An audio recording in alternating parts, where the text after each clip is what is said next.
After 2 games on the road, the Wareham Gatemen returned to Spillane Field to finish a 2-game set against the Hyannis Harbor Hawks. Hello, everybody, and welcome inside the broadcast booth. Jack Sadighian alongside my broadcast partner, Owen Sughrue. And, Owen, it's been a nice stretch for the Gatemen. Sole possession of second place, 5 of the next 6 games at home, and they're playing well. They really are, especially these past 4 games, 2 wins, 2 ties. So good things recently for the Gatemen, and a chance tonight to go over 500. They come into tonight 6-6-4. So they really have been playing well in these past few games. And again, a good opportunity again tonight against Hyannis. They got a good win last night in Hyannis, so a chance to carry some momentum into tonight back at home. The story last night was pitching as well as Jimmy Crooks. We'll start with the pitching. Nick Clayton took the mound for the Gatemen and set the tone. 5 scoreless innings, and he did a great job. He really did. He proved that, he merits this starting position. He was fantastic. So a really good sign for Clayton last night. National anthem will step aside for a moment. Stay with us on the Gateman pregame show.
Welcome back to the Gateman pregame show. I'll give you a chance to finish your point from earlier, Owen. We're talking about how the Gatemen are in second in the West. For the first time, they have sole possession of that second spot. 5 out of the next 6 at home.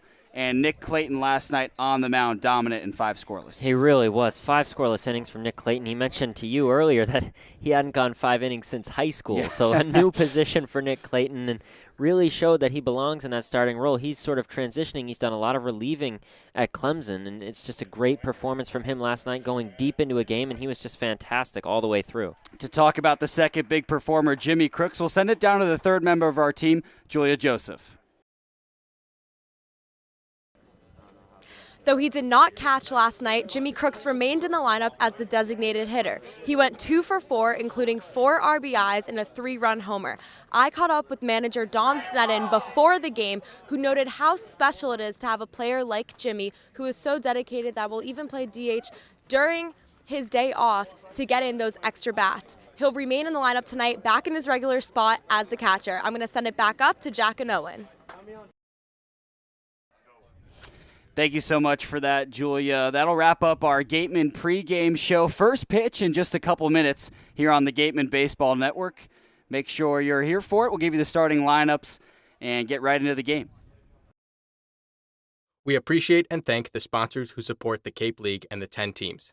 Our corporate sponsors are the financial backbone of the league. It is with their support that we are able to preserve our long-standing tradition of providing the best family entertainment here on Cape Cod. On behalf of the Wareham Gatemen, the 9 other teams, league officers, and the entire Cape League family, we would like to announce and thank our 2021 corporate sponsors. With much appreciation, we recognize the Yawkey Foundation, Curry College, Cape Cod Healthcare, the 99 Restaurants, Coca-Cola bottling of Cape Cod. Badger Sport, 47 brand, Cape Cod 5-cent savings bank, Milton Cat, Mosquito Marys. Fairway Financial, Ocean Spray, Seaside Le Mans, Rogers Gray, Franklin Sports. Cape Destinations, Sullivan Tire, Cape Cod Times, Kinlan Grover Real Estate, Cape Cod Chamber of Commerce. Highline Cruises, Sports Picks, On Deck Sports, Barnstable Bat, Hyannis area. Nearly set for first pitch here at Spillane Field. Jack Sadighian, Owen, Sughrue, and taking the mound for the Gatemen is Adam Major out of South Dakota State University. Owen, he was sharp in his first start of the season. He was great. That was at Katuitt a few days ago. That was on July 6th. He went 3 innings, gave up just 2 hits, no runs, and 1 walk. He was excellent there, so making a second appearance back at home and hopes to continue his good start at Katuitt. He'll start off with Caden Rose, Clark Elliott, and Ryan Romano. Gateman at 6-6-4, Harbor Hawks at 2-13. Gateman have won both meetings this season. First pitch from Major to Rose is in for a strike. The top part of this lineup really struggled last night for Hyannis. Rose actually went 1 for 4. That was the only hit of those 3. That pitch skied to the left side. It'll stay in play behind the third base bag. Jarvis, ranging over from his position at shortstop, makes the catch. So a quick pop out for Caden Rose, and that'll bring up Clark Elliott, the left-hander in right field today. Elliott not in the lineup yesterday. He's from Michigan.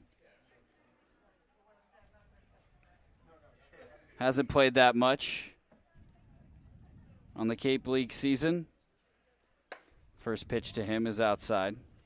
1 for 10 with a walk. He has 6 strikeouts.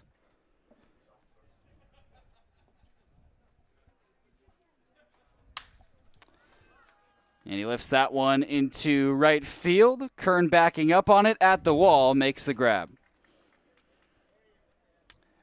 Not much wind today. It was blowing in hard in Hyannis yesterday, Owen. Prevented a couple balls that I believe would have gotten out of the ballpark. Yeah, it sure was, and that usually that wind, I believe at a place like Hyannis would be helping from the southwest, but because of the storm Elsa, that wind was mostly coming in from the northeast, so a bit of an opposite wind. Ryan Romano up now. The first pitch to him is a strike. Romano playing second base today out of Florida State. Last night, he was a big performer for the Harbor Hawks. 3 for 3 with an RBI triple. As the 0-1 pitch is in for strike 2. And a good way to move up from the 9 spot to the 3 spot. Going 3 for 3 helps. 0-2 pitch. Just missed outside. 2 outs, nobody on in the top of the first. Scoreless between Wareham and Hyannis. Wareham returning home after 2 road games. 5 of the next 6 at home. 1-2 pitch. Swung on and missed. So a 1-2-3 inning for Adam Major. And it'll be the Gateman bats coming up in the bottom of the first on the Gateman Baseball Network. Cape Cod Coca-Cola thanks you for supporting the Cape Cod Baseball League and for refreshing yourself with ice-cold Coca-Cola products. Please remember to recycle your empty bottles, cans, and all other recyclable materials. It takes only 6 recycled plastic bottles to make a new baseball cap.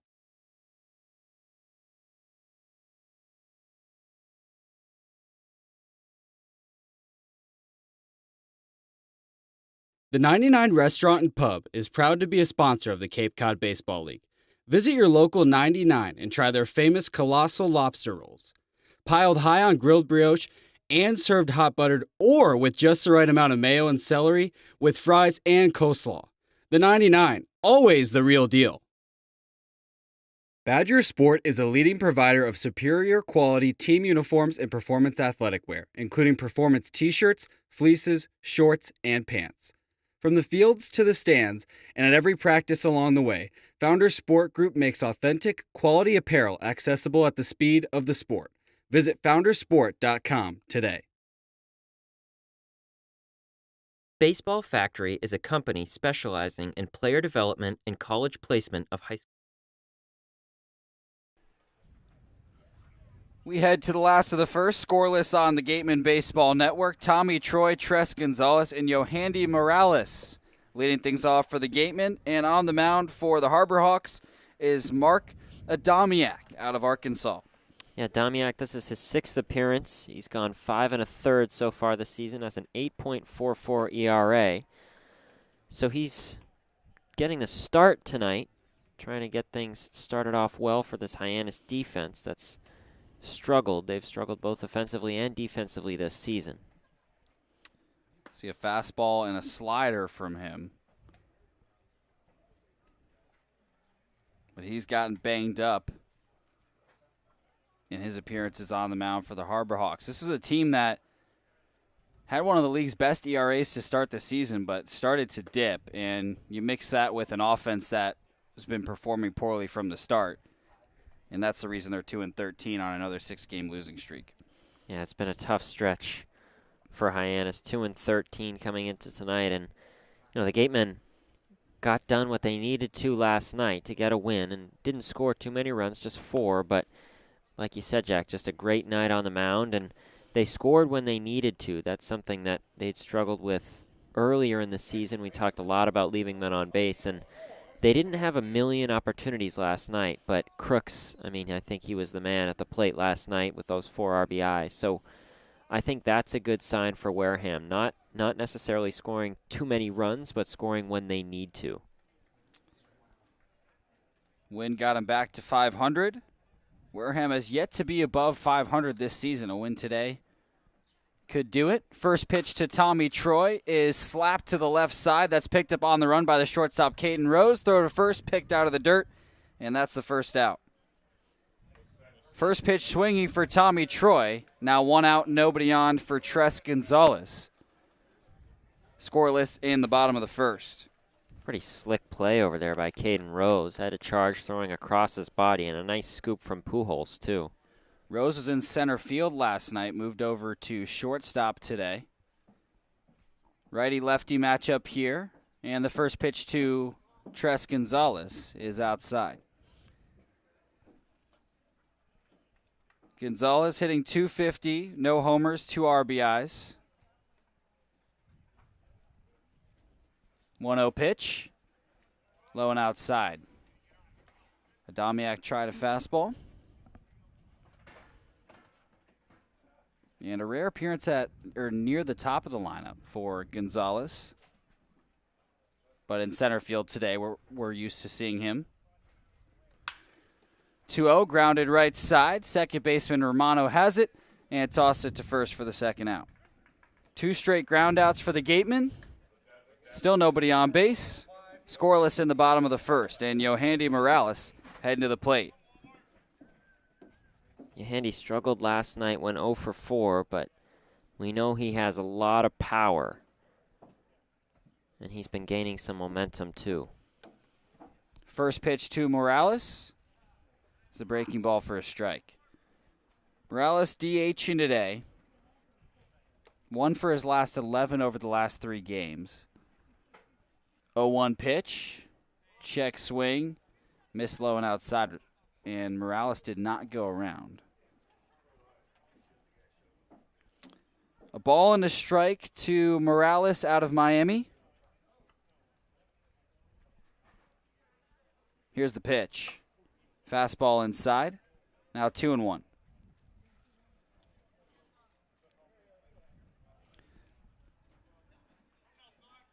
Morales, a freshman All-American this year. All-ACC freshman team as well.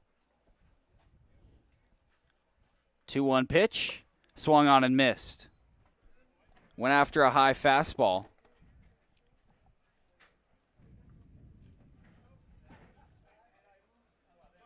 Two outs, nobody on. A 2-2 count for Yohandy Morales.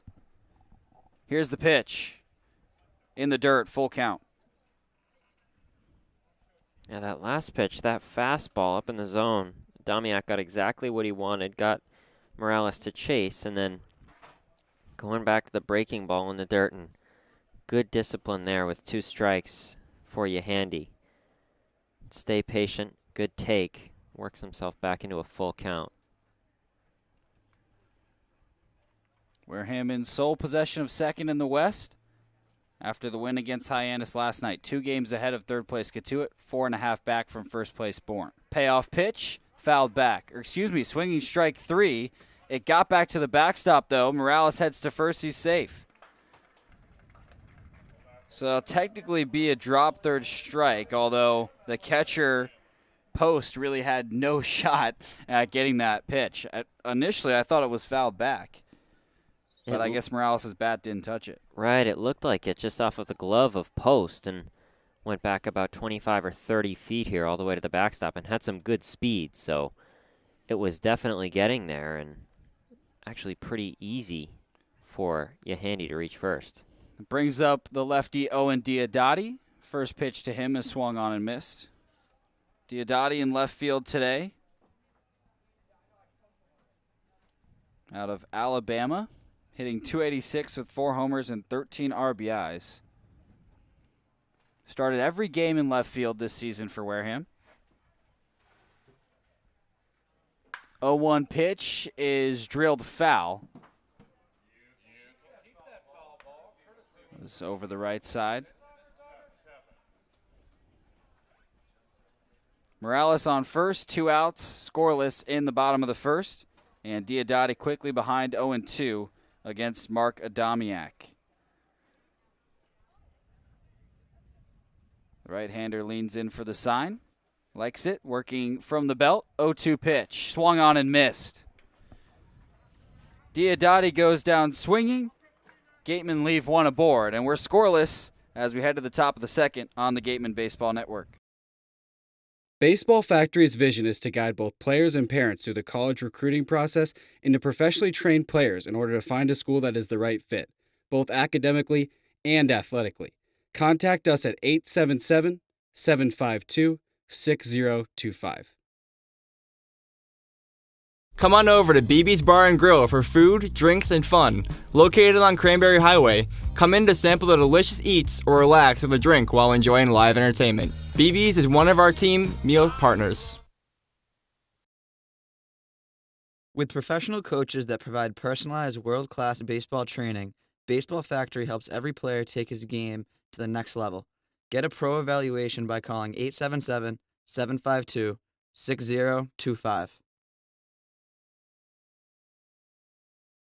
One of the area's best restaurants is located right up the street, Brewfish Bar and Eatery. Brewfish offers 20 rotating craft beers on tap and creative pub food. Check out their off-the-menu brunch with a Bloody Mary bar and $5 mimosas on Sundays. Join us for outdoor dining and drinks under the tent or for live music, located on Route 105 in Marion. Cape Cod Healthcare is committed to coordinating and delivering the highest quality healthcare services which enhance the health of all Cape Cod residents and visitors. You can expect this level of patient-centered care throughout our entire healthcare system.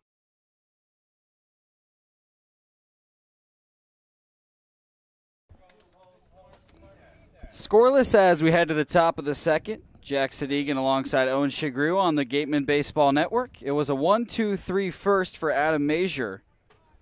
And now he'll have Pujols, Johnson, and Harris, the 4, 5, 6 hitters, in the second.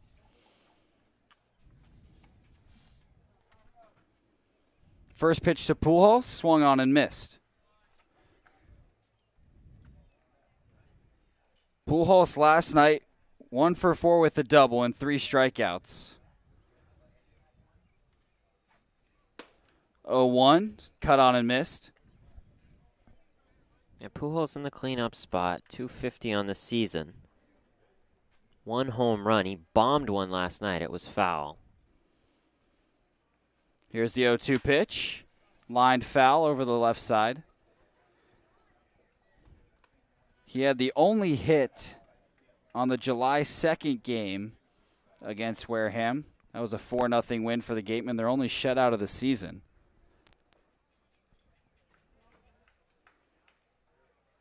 Here's the 0-2 to Pujols. Swing and a miss, strike 3. Now 1 away in the top of the second. Nice pitch there from Major. That one running away from the lefty Pujols. And on the outside corner of the zone. Just got Pujols off balance, so a good start here in the second for Major. Scoreless in the top of the second between Wareham and Hyannis. 1 out, nobody on for Dominic Johnson. First pitch to him is fouled back. Johnson is hitting 159 with a home run and 3 RBIs. Playing center field today. He was in right field yesterday. And out of Oklahoma State. 0-1 pitch. Fouled off. Bounced out of Crooks' glove. Johnson, the source of the controversial runner's interference call last night off of a pretty fast-paced play, and they ended up calling interference. 0-2 pitch outside. Yeah, ended up calling him out. And that was an inning where Hyannis got a run. If he was on the bases, it would have been 2, and it would have been a little more pressure in the 9th for Hunter Skilperort. 1-2 pitch, cut on and missed. 3 straight strikeouts dating back to the first for Major. And there's 2 away with nobody on for Zane Harris, the left-handed hitter out of Wright State. Scoreless in the top of the second. Just another good pitch there from Major.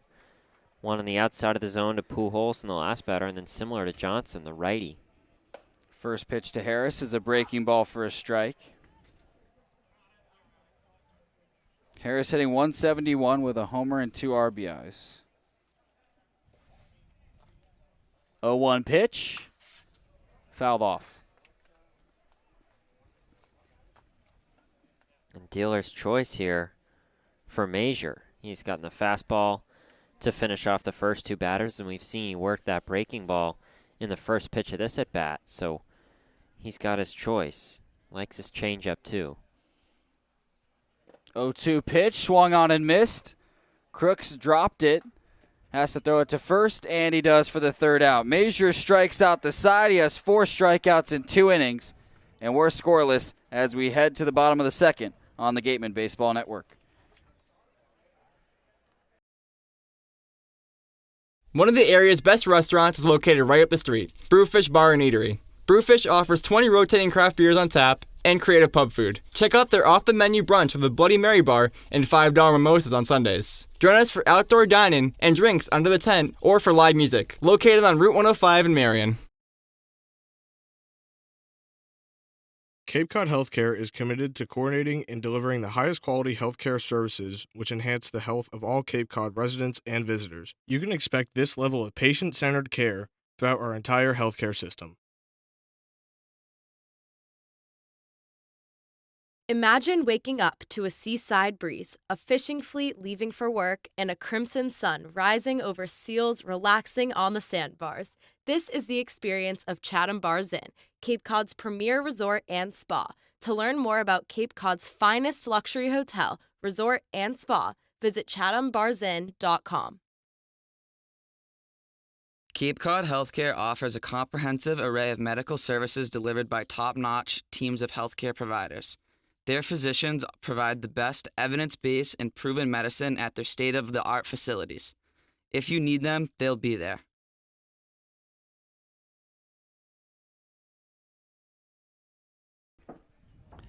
Scoreless game as we head to the bottom of the second. Clark, Kern, and Crooks, the 5, 6, 7 hitters coming up for Wareham. Adam Adamiak only saw 4 hitters in the first. Morales reached on a drop 3rd strike.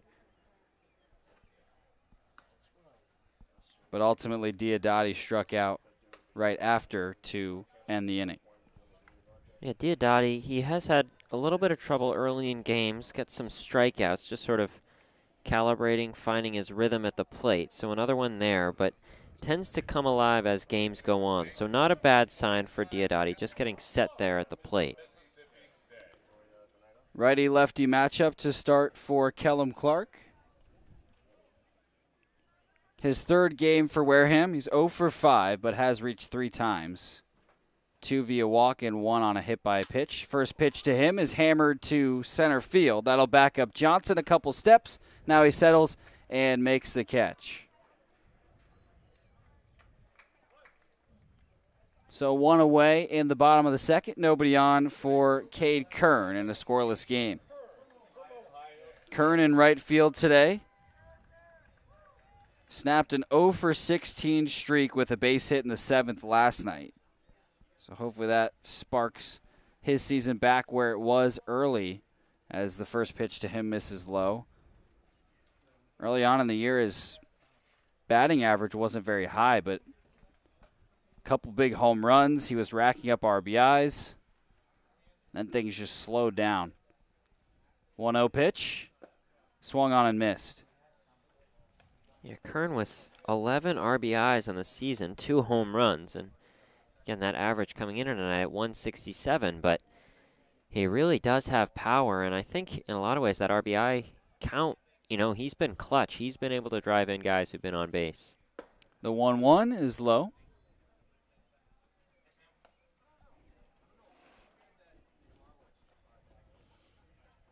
He was the 3-hitter for a while, but bumped down the last few games.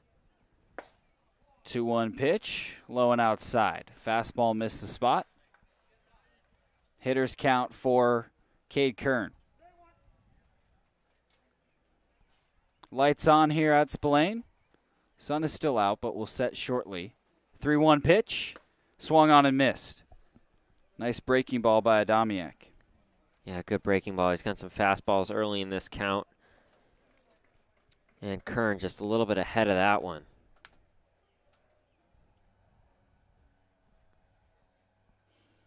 Here's the payoff pitch.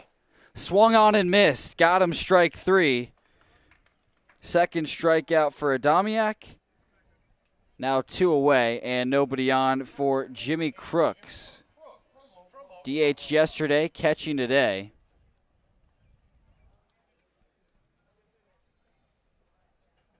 Scoreless here between Wareham and Hyannis.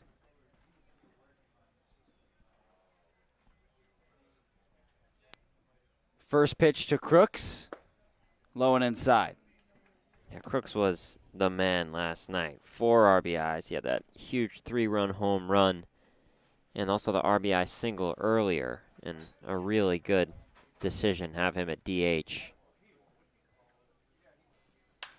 1-0 pitch is lifted into left field. Hardigan racing back, now settling near the wall, and he'll make the catch. 1-2-3 inning for Adamiak. And we're still scoreless. Third inning in a moment on the Gateman Baseball Network.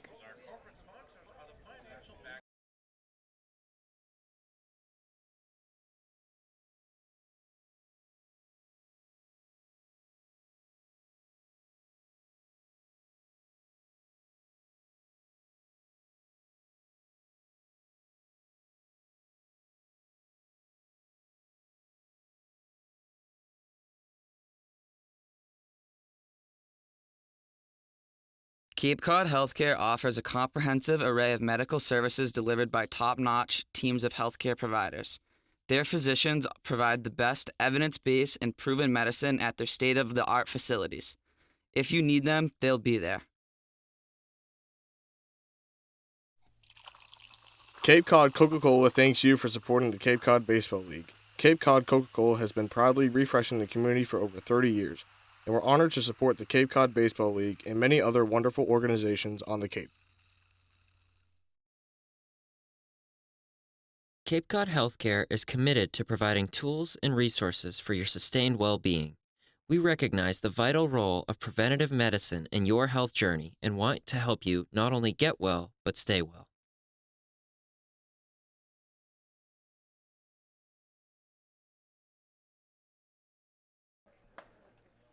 We enter the top of the third at Spillane Field. Owen Sughrue alongside Jack Sadighian.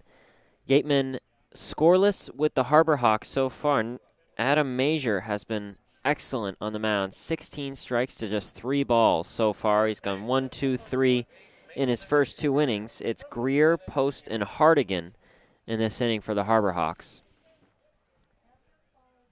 First pitch to Greer. He lines that into right field. And Cade Kern will gather and toss back to the infield, so it's a leadoff base hit for the third baseman, Mason Greer. Well, first hit from either side. Nice job by Greer. Went after the first pitch. Major coming into this inning, 16 strikes to just 3 balls. Extremely efficient, 4 strikeouts in the first 2 innings. But gives up the base hit. That last at bat, good for the strike count, less good for the hit count. Yeah. So that brings up Dylan Post, the catcher. He takes a strike on the outside corner. Post comes into tonight batting .267, has a double and 1 RBI on the season. He did not play last night. We haven't seen a lot of him, just his 7th game. And the 1-0. That gets past Crooks. And he'll toss over to second, and the throw is just late. Almost got there. Crooks has such a good arm, and he was about 10 or 15 feet behind home plate. I'm not sure what Greer was doing. He almost stopped in the middle of the base. I think he thought Crooks had the ball earlier than he did, but either way, you have to commit to going a certain direction. You can't just stand in the middle of the base paths. Got lucky. Crooks almost got him. But a rare mistake from Crooks. I'm not sure how that would be ruled, but something Crooks usually blocks up. And this one's lifted foul. So Greer gets away with one on the base paths. It's 1-2 now. It's something that Crooks talked with me about in the interview we put on Twitter pregame was that his blocking wasn't so great at Oklahoma this past year. It's been phenomenal this summer, but it's something that he really wanted to work on and has felt has been really good. But that was just a miss from him. And one of the best parts of his game is this one's another foul from Post.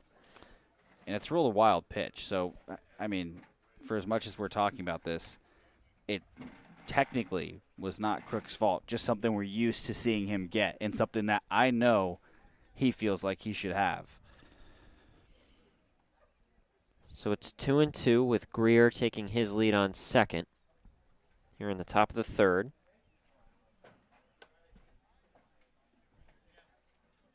And the pitch from Major. That's grounded to the first baseman, Clark. He'll take care of it himself for out number 1. Greer does advance to third. That brings up Mitch Hardigan out of FAU, the left fielder. Well, you got exactly what you want if you're Major, but Post is a lefty, so when he rolls over on one, it's going to go to the right side, and that's a productive out. Gets the leading run 90 feet away with only 1 out on the board. See if you can force Hardigan to pop out or possibly strike him out here.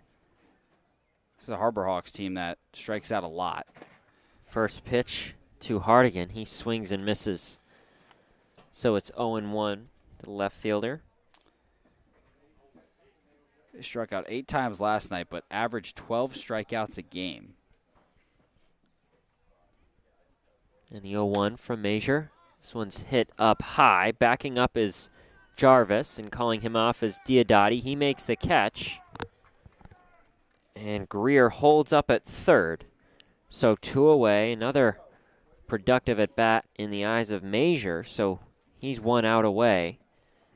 And that brings up Caden Rose, the leadoff man for the Harbor Hawks. That's exactly what you needed if you're Major.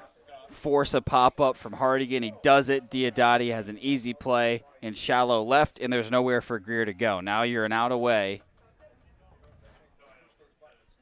First pitch to Rose. Breaking ball just misses up high. Rose popped out to Jarvis in the first inning.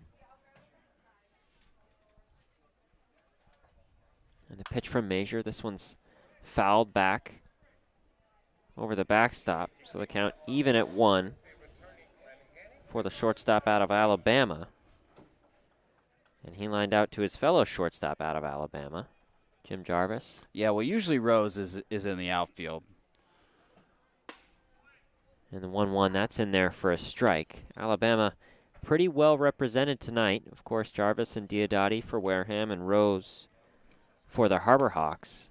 Yeah, Rose, an Alabama native as well. Great athlete in high school. And this one's lined to Diodati, and just wanted to say hi to his other teammate, so that's out number 3. That'll do it for the top of the second. We'll send it down to our sideline reporter, Julia Joseph, on the Gateman Baseball Network.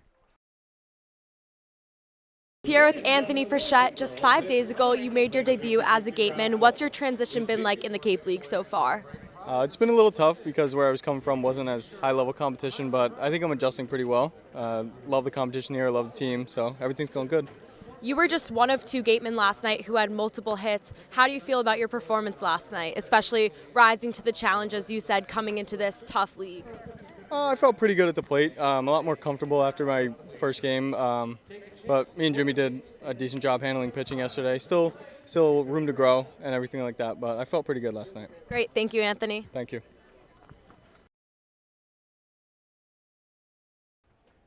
We enter the bottom of the third at Spillane Field. It's scoreless after 2.5. It's Jack Brannigan, the third baseman, leading things off here in the bottom of the third. We haven't seen Brannigan since a few nights ago back in Chatham. We also saw him on the mound at Spillane a few games ago, so he's back at third tonight, followed by Jarvis, who's in the 9 spot, and then it's Tommy Troy. Brannigan has struggled to start the Cape League season. No other way to put it, hitting 143 right now, but Hyannis on July 2nd was his best game of the season. He was 1 for 1, drew a couple walks, and was hit by a pitch as well. Got aboard all 4 times at the plate. See if he can replicate that success again at home against Hyannis. So Brannigan hopes to get off to a good start in his first at-bat of tonight here in the third. Gatemen have not gotten anybody past first base thus far. And after Greer was stranded at third to end the last half inning, Gatemen hope to put at least one on the board early. First pitch to Brannigan. He shows bunt. It goes to the left side of the infield. A throw over from the third baseman. Greer is not in time. So Brannigan does reach in his first at bat of tonight. So he's on first for Jim Jarvis. First hit for Wareham. And if your bat's struggling, third baseman's playing back, why not try a bunt? It wasn't a perfect bunt, but Brannigan hustled down the line. The throw from Greer was just a little bit late. And Brannigan gives Wareham a leadoff runner. Yeah, the bunt, maybe Brannigan hit it a little bit harder than he'd meant to, but like you said, Jack, he got down to first quick, and with no outs, he's on early as Adamiak takes a quick check on Brannigan over to Zane Harris, the first baseman.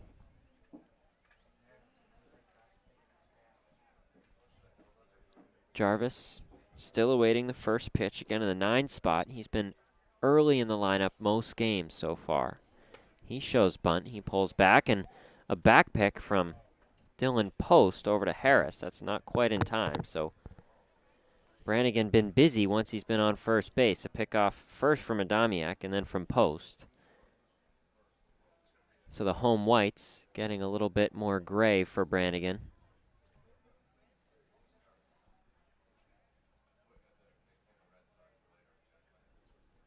The pitch to Jarvis.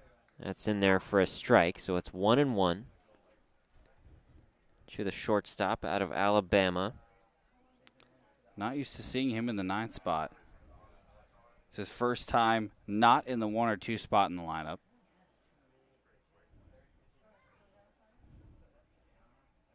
And another pickoff attempt from Adamiak to check on Brannigan. The big reason that he's down there is he's just been struggling recently. 2 for his last 22 at the plate. Dropped his average to 224.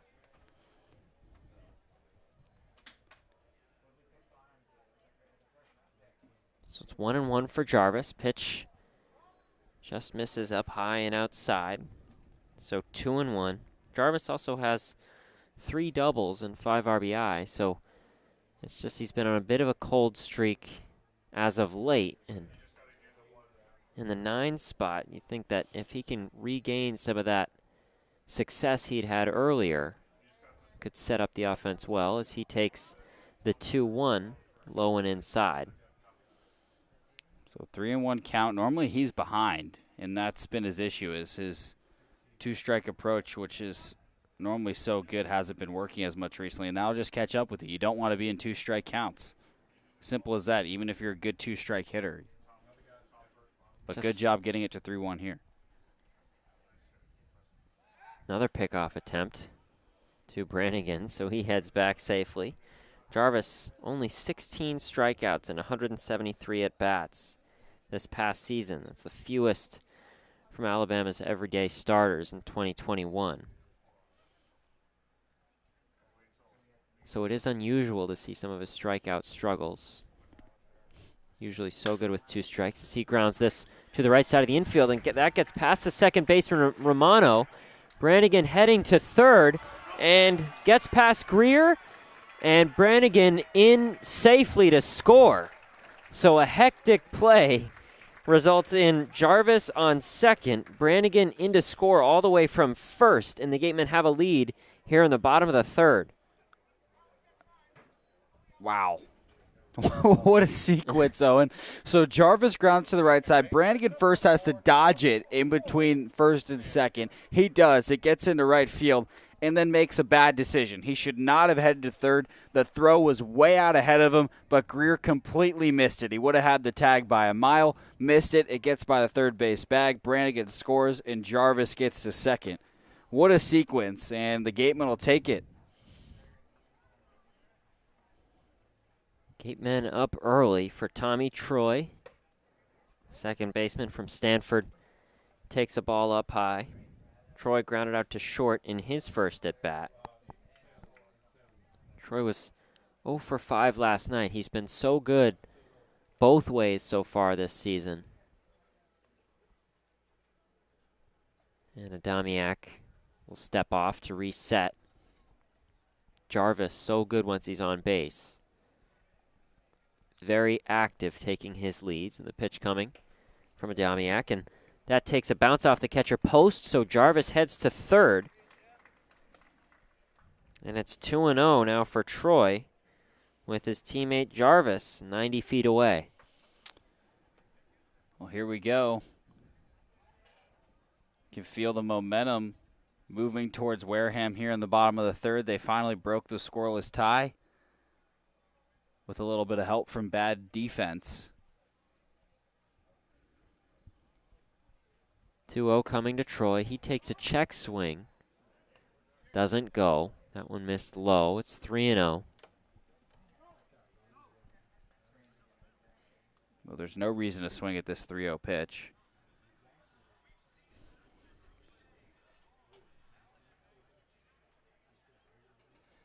Jarvis takes his lead on third. And the pitch from Adamiak.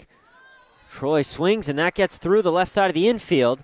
So Jarvis will score easily, an RBI single from Tommy Troy, getting back to his offensive ways. And the Gatemen are up 2-0 in the bottom of the third.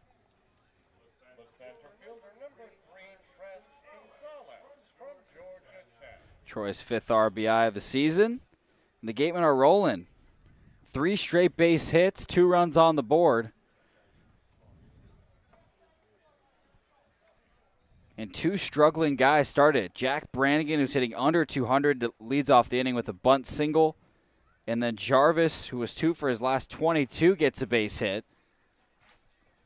Pitch coming to Tres Gonzalez. He shows bunt, but pulls back. Those are the best kind of runs. When guys who are struggling in the lineup find a way to get hits. In between the 8, 9, and 1 hitters.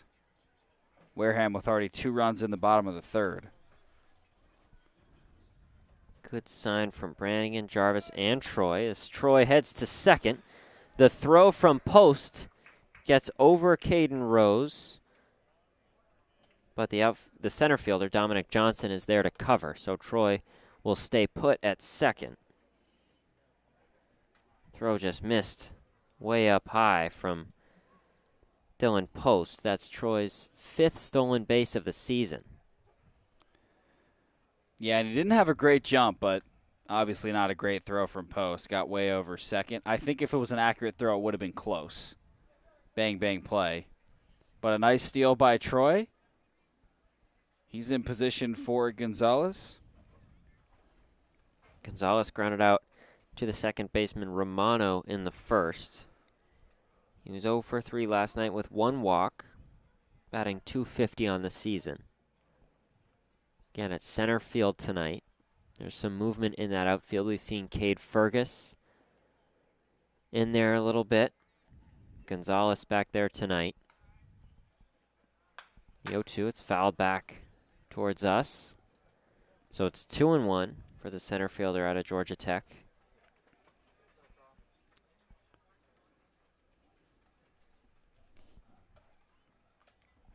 So Troy takes his lead on second. Lefty Gonzalez settles back in. And I'll look over to Troy from the right-hander Adamiak. He deals. That one misses way inside. That's a pretty good stop there from Post. That one in the dirt. Post had to backhand that one off of a bounce. But that keeps Troy at second. And a nice dodge by Gonzalez, too. Thought that was going to hit him. Little maneuver from Tress. So the count's at 3-1. Pitch from Adamiak. That one's in the dirt, too. And that's ball 4. So Gonzalez heads to first for Yehandy Morales, the DH. Good job by Gonzalez, working the at-bat, drawing a walk. That's how he reached last night. He was 0 for 3 with a walk. And 4 straight hitters for Wareham have reached in the third. And here comes a mound visit from the manager, Gary Calhoun.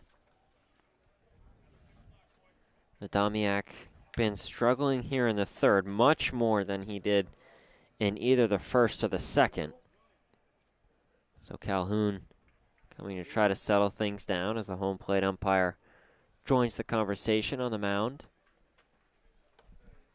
Well, looks like he's going to stay in the game, but definitely a short leash from this point. He had been rolling early, got a 1-2-3 inning in the second. Struck out Yehandy Morales in the first. That would have been the third out, but got past Dylan Post. And he just finished Diodati off with another strikeout. So it had been a really good start, and 2 runs here in the third. Pitch coming to Yehandy. Breaking ball catches the outside corner for strike 1. We haven't seen Wareham have a lot of big innings this summer. Against Orleans, they scored 10 runs. They had a 6-run inning. 0-1 to Morales. Just misses low. Count even at 1 for the DH out of Miami. But I'd like to see them take advantage of more innings like that. Hyannis clearly struggling defensively here. You have 3 base hits in the inning as well. And Adamiak settles back to take a quick check on Troy. Go ahead and take advantage of those mistakes as well as some good hitting and make it a crooked number. Get 3 or 4 here. Pitch to Morales. That's in there for strike 2, a fastball in the inside corner. Well, Morales has been trying to work on is not swinging at the fastballs that are way up in the zone.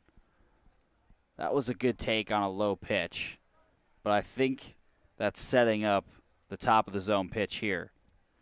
1-2, it's a breaking ball, swing and a miss from Yehandy, so he goes down. That's the first out here in the bottom of the third, brings up Owen Diodati. He struck out in his last at-bat, but still not the guy that Adamiak would want to see with 2 men on. Well, got Morales with the breaking ball, did not go high heat like I expected he would. Kept it low in the zone, got Morales to swing and miss. Still work to do for him, though, and see if Diodati can do something here.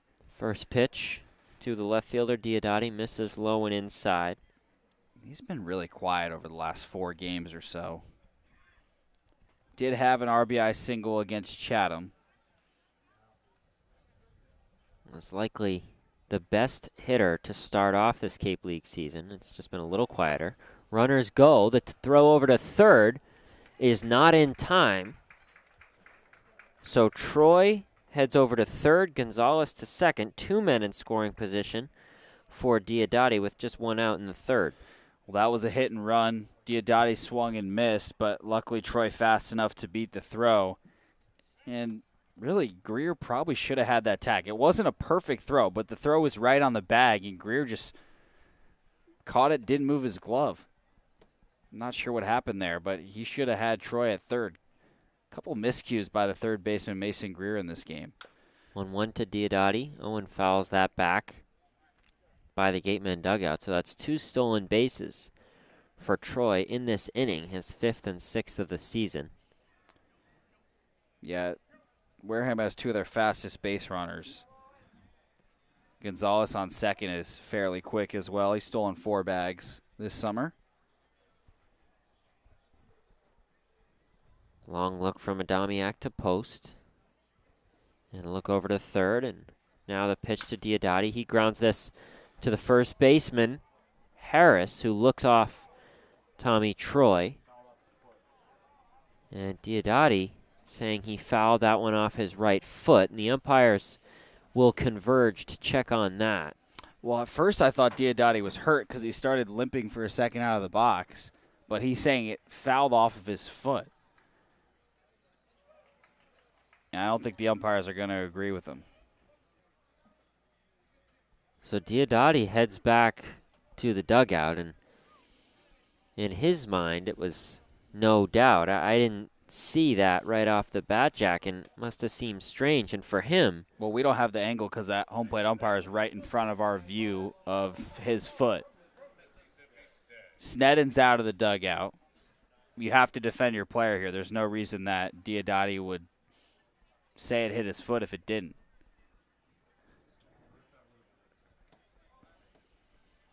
That's a tough break, too, because it's 2 outs now with runners in scoring position. See if Clark can bring him in. So it's Kellum Clark trying to get his first hit of the Cape League season. He's 0 for 6 with 2 walks at first base tonight after the title run from Mississippi State. Runners on second and third. First pitch, Clark fouls that back into the glove of post. Cameron James arrived at the field for the first time today. Everyday third baseman for Mississippi State. Should be in the lineup in the next day or so.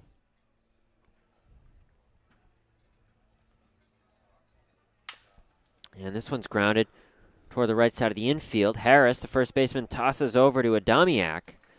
So the Gatemen lead men on second and third. They do add 2 in the bottom of the third inning. They lead 2-0 over Hyannis on the Gatemen Baseball Network.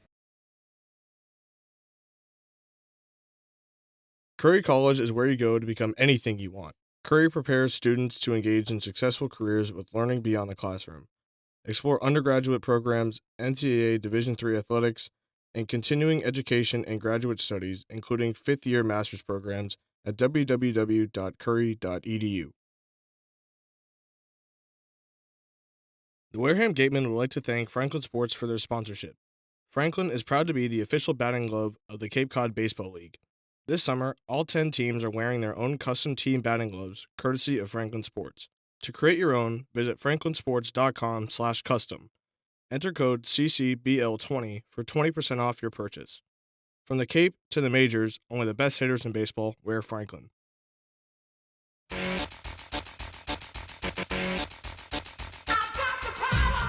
Feel the power of a GMC. Test drive one today at Robertson's GMC, down on Cranberry Highway.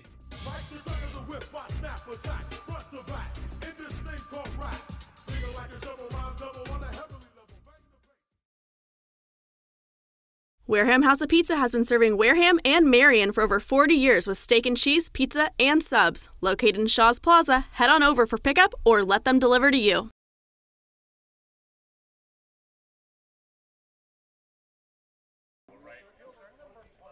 Gatemen leading 2-0 as we enter the 4th inning. Owen Sughrue and Jack Sadighian with you at Spillane Field. Leading off for the Harbor Hawks, it's Clark Elliott, the right fielder out of Michigan. And Adam Major still on the mound for the Gatemen. The first pitch from Major to Elliott. Misses high and outside. Breaking ball never got into the zone. The 1-0 from Major. Swing and a miss from Elliott. Elliott didn't play last night.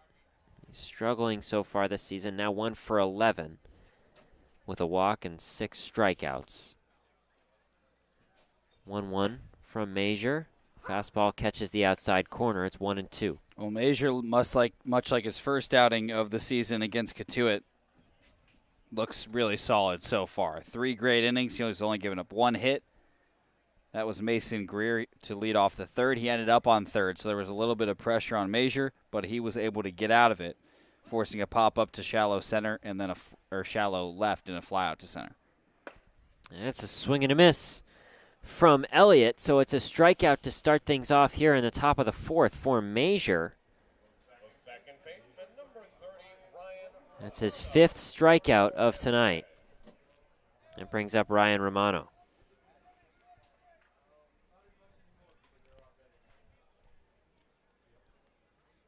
First pitch to the second baseman, misses up high. Romano struck out to end the first. And that was nice to see after what he did last night. I mean, he was just hitting it all over the ballpark. 3 for 3 with that RBI triple. He lifts this one high into shallow center. Gonzalez takes a few steps forward, and he makes the catch for out number 2. So well struck from Romano, but he goes down for the second time in as many at-bats tonight. Marcos Pujols, the DH. He's up next for Hyannis. He struggled last night at 3 strikeouts. He struck out to lead off the second. Lefty settles in, pitch from Major. Breaking ball, catches the outside corner. It's 0-1. He's been the best performer for Hyannis so far this summer, no question about it. The 0-1 to Marcos.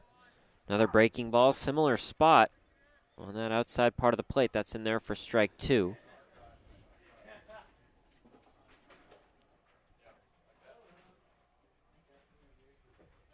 The pitch just misses high and outside.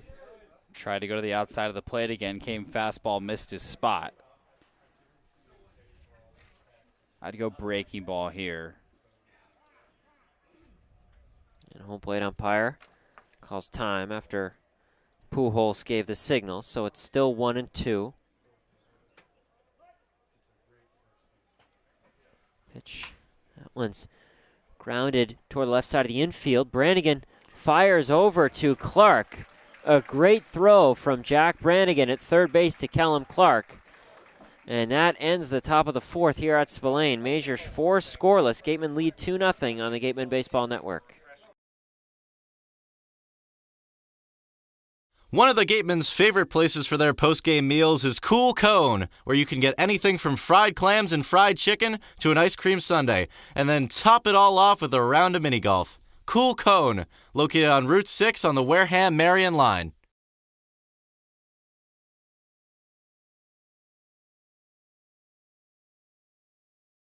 The law firm of Lang, Exafaris & Bullard, providing families and businesses in the greater New Bedford community with legal services for 40 years.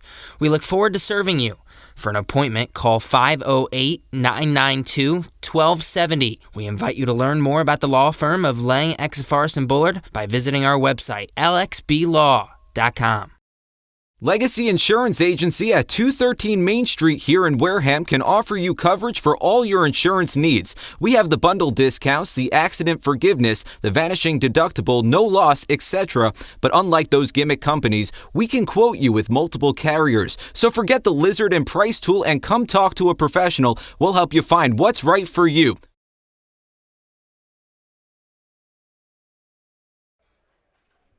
Gateman leading 2-0. As we enter the bottom of the 4th, another good inning from Adam Major. In the top of the 4th, it's Cade Kern, Jimmy Crooks, and Jack Brannigan due up for the Gatemen after a 2-run inning in the 3rd. RBI single from Tommy Troy. That scored Jack Brannigan. And Jim Jarvis scored after his double. Cade Kern, the right fielder, he struck out in the 2nd. He has been struggling offensively, but when he connects, good things do tend to happen.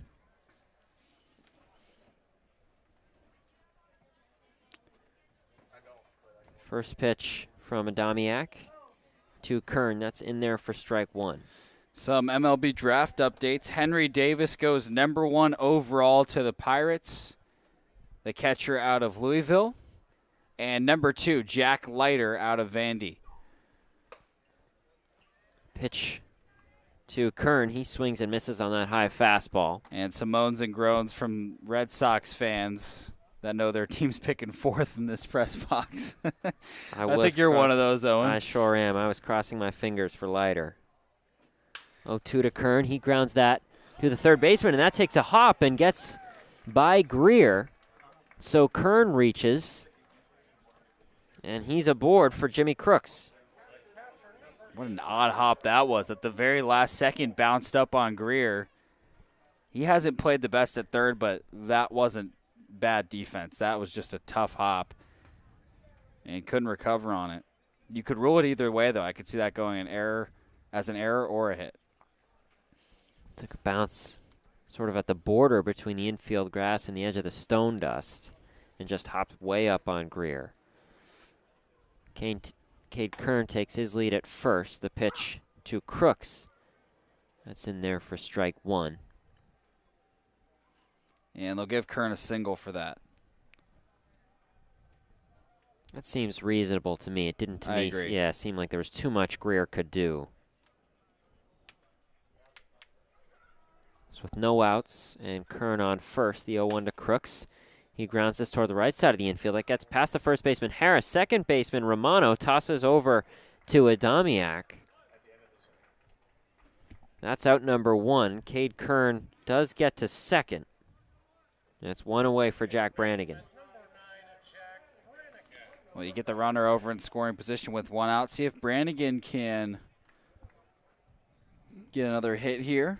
Bunted his way on his first time up. But Greer will be ready for that this time, playing up from third. First pitch to Brannigan. That's on the inside corner for strike 1.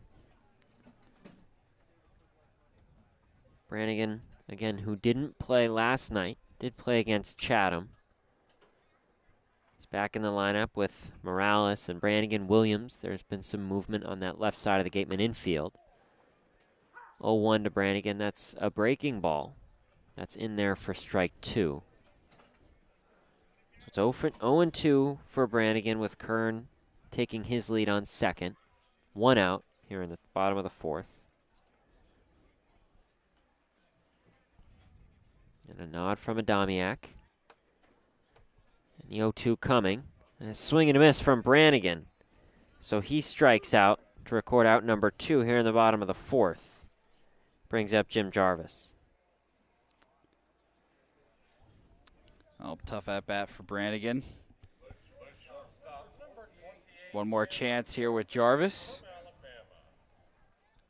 There's a big hole now starting to be filled by Romano, the second baseman, on the right side where he slapped his first ground ball. First pitch coming to Jarvis. He fouls that one up high over the left field bleachers. Jarvis, of course, scored after his double in the 3rd. And he struggled in past games as well, like Brannigan and Kern. But a good sign, both Brannigan and Jarvis reaching in the 3rd, both scoring. And Kern reaching here in the 4th. So those 3 guys off to a pretty good start tonight. The 0-1 to Jarvis. It's breaking ball in the dirt. Post able to keep it in front of him, so Kern stays put at second.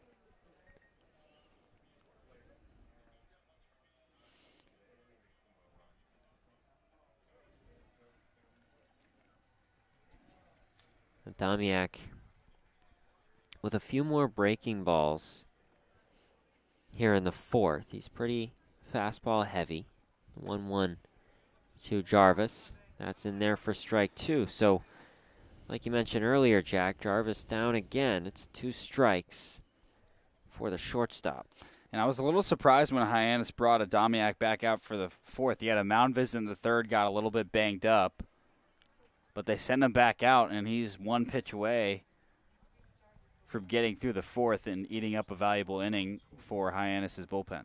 1-2 to Jarvis. He hits this Up high into shallow left, charging in is Hardigan, and able to make that catch is their shortstop Rose for out number 3. So Kern does reach off of his infield single, but he is stranded at second. Gateman leading 2-0 when we come back on the Gateman Baseball Network.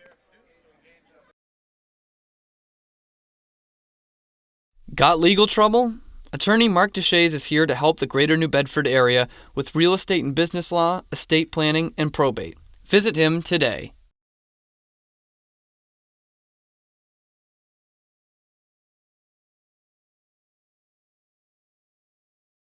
After the game, visit El Mariachi on Main Street for the best Mexican food in Wareham. The cantina provides a delicious late-night snack accompanied by fun cocktails. Northeast Maritime Institute's College of Maritime Science is a proud sponsor of the Wareham Gatemen. If you're looking for a career at sea, look to NMI's program of education, adventure, and employment on northeastmaritime.com, America's premier 2-year maritime college. Get your glow on at Compassionate Med Spa. They're compassionate about getting your perfect skin. Come get your glow on. Call 774-678-7319. Mention this ad and get 25% off at Hydra Facial.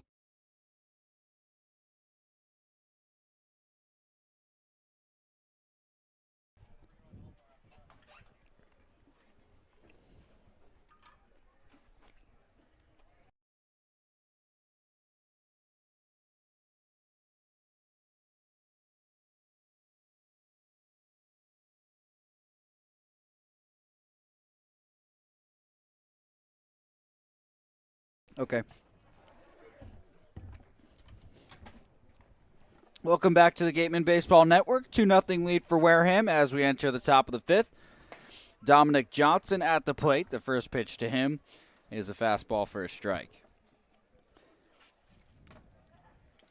Major, 4 scoreless so far, and he'll work into the 5th. 0-1, breaking ball for another strike. Caught the outer edge of the plate. Yeah, 0-2 for Johnson. He was just another one of Major's victims in the second. He struck out the side. 0-2 check swing. Johnson did not go around. Major with 5 strikeouts in the first 4. Here's a 1-2 pitch. Fouled off.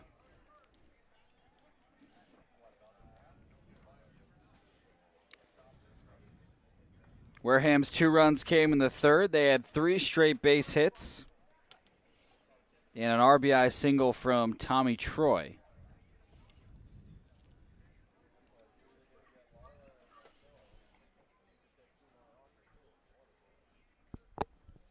One, 2. Breaking ball just upstairs. And I don't think Crooks agreed.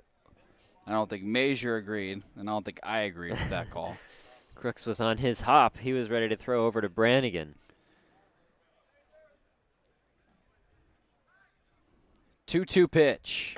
Swing and a miss. Got him, strike 3. So Major needed an extra pitch, but no big deal. 6 strikeouts. And 1 out with nobody on for the lefty, Zane Harris.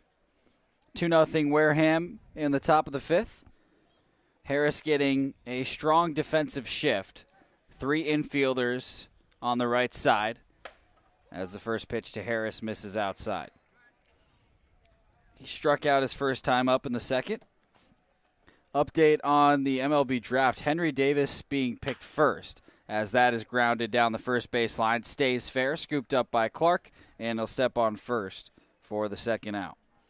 So 2-way, nobody on. Mason Greer, the left-hander, coming to the plate. As I was saying, Henry Davis out of Louisville, the 3rd straight Cape League player to be taken number 1 overall. How about that? Incredible. And that includes Casey Mize, former Wareham player. First pitch to Greer, misses outside. 1 in 6 players in the MLB currently spent some time in the Cape League. 1-0 pitch to Greer is a breaking ball for a strike. 2-0 Wareham. The 1-1 is lined into right field for a base hit. Drops in front of Kern. Greer has 2 hits, same as Hyannis' total, and he's on first with 2 outs in the top of the 5th. 2-0 Wareham. But it's incredible how much talent comes out of this Cape League, Owen. I mean, you can't make these numbers up. Hundreds of alumni in the major leagues every year. It's usually right around 300 active major league players that had formerly played in the Cape. Just amazing. I keep finding new names. I learned Aaron Judge pretty recently, spent some time with YD. He did.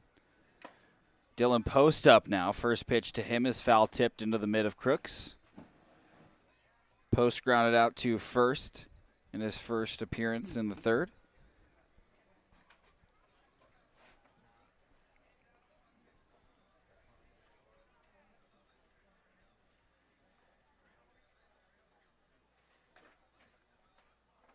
Major working from the belt. The 0-1 pitch is outside.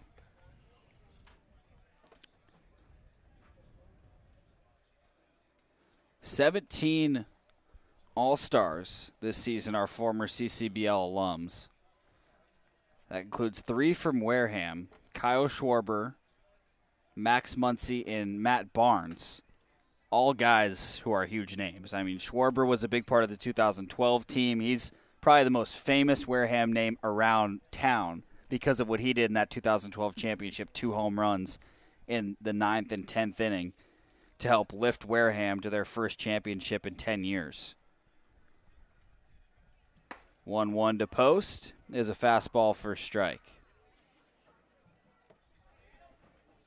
But Max Muncy, great first baseman for the Dodgers. He finished 2nd in the voting. Matt Barnes actually just re-signed with the Red Sox today for another 2 years, making his first All-Star appearance in, I believe, the 8th or 9th season of his career. 1-2 pitch, skips up to Crooks. Blocked it up nicely. So 2 balls and 2 strikes now for Dylan Post. Greer, the lone base runner, on first with 2 away in the top of the 5th. 2-0 Wareham.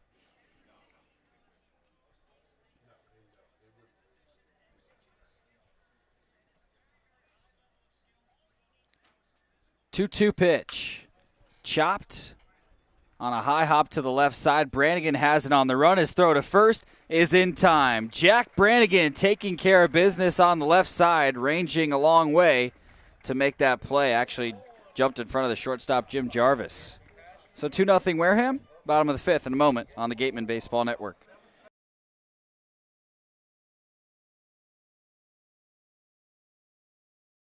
Does your insurance agent know you by name, analyze your stats, and help you with your game plan? If the answer is no, then it's time to draft Morse Insurance. Their local team will get to know you, assess your risk, and develop a strategy to protect your home, auto, or business. Visit us online at morseins.com. Hashtag Morse, of course, has your back. The Cape Cod Baseball League would like to welcome our new sponsor, Mosquito Mary's, a locally owned, family-operated business that provides all-natural mosquito and tick control services. Call 866-ASK-MARY or go to mosquitomarys.com. Mention the Cape Cod Baseball League and get your first treatment for only $29.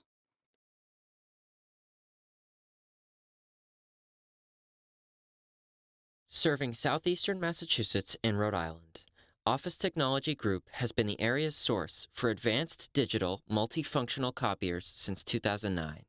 Call Office Technology Group at 508-858-5825.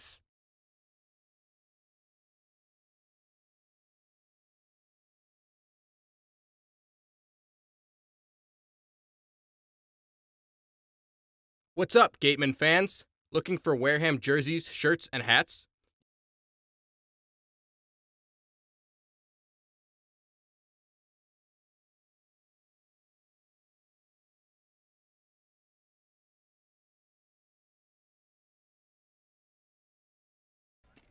Two 2-0 Wareham as we enter the last of the 5th. Jack Sadighian Owen Sughrue, and a new pitcher on the mound for Hyannis. Adamiak's day is done. 4 innings, gave up 2 earned runs off 5 hits and a walk with 3 strikeouts. And we'll usher in Tommy McCullum, the right-hander out of Wingate. It's McCullum's 5th appearance so far this season. He's pitched 6 1/3, has a 2.84 ERA, 10 strikeouts. So he's been solid for the Harbor Hawks so far this season. He's got a fastball slider mix. The tall right-hander, bit of a different look for Wareham, and he looks to continue his success on the mound.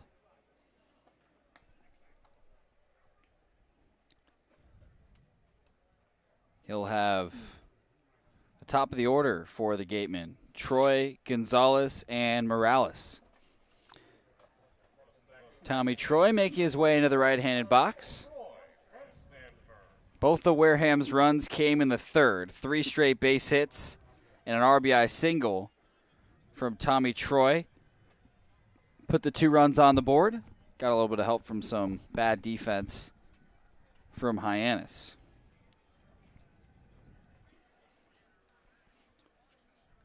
But Troy, who's now 1 for 2, steps in and is ready for the pitch from McCullum. Here it is. Fastball for a strike on the low outside corner. Good sign there in the 3rd for Troy. He hasn't been off for very long, just a couple games he's been struggling, but good RBI single. 0-1 pitch, low and inside.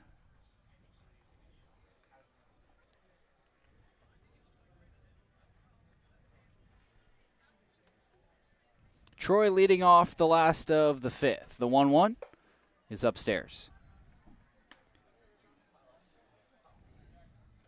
Wareham at 500 after the win against Hyannis yesterday, trying to get above that for the first time this season.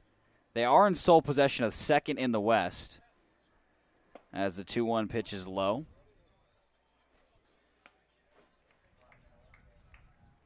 Four and a half games behind the Bourne Braves, just 1 game ahead of the Cotuit Kettleers. That West Division so tight, that 2nd place, very coveted spot. 3-1 pitch is a strike. Breaking ball got the high outside corner. Full count for Tommy Troy. Here's the payoff pitch. It misses low. Troy with a leadoff walk in the bottom of the 5th. And Tres Gonzalez coming to the plate. 2-0 Wareham.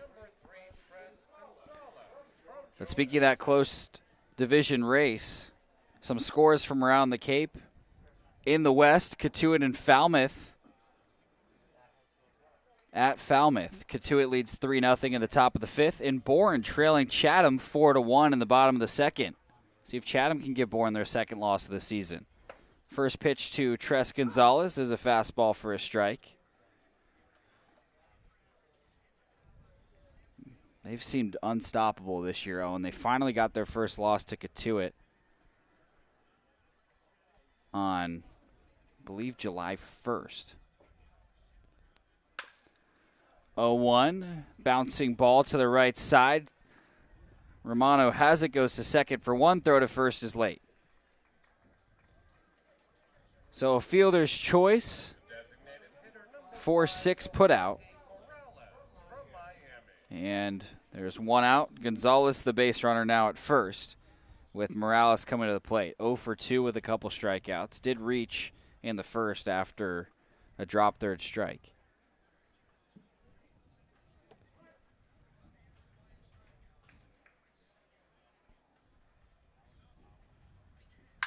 First pitch to Morales is driven into left center. That'll get down. Gonzalez going around 2nd. He's into 3rd. Morales trying to stretch it into a double, and he is tagged out. Romano, the 2nd baseman, applied the tag. So 2 outs now, and Gonzalez is a lone base runner at 3rd. Now, our other broadcast crew member, Nick Magus, I remember explaining one of his favorite rules in baseball is that will go down as a single for Morales. Yep. That encourages him to go to 2nd if he can and not pad his stats. And I like that too. The incentives, I think, are aligned there, and He does go back to first, but still gets credit for the base hit, as he should.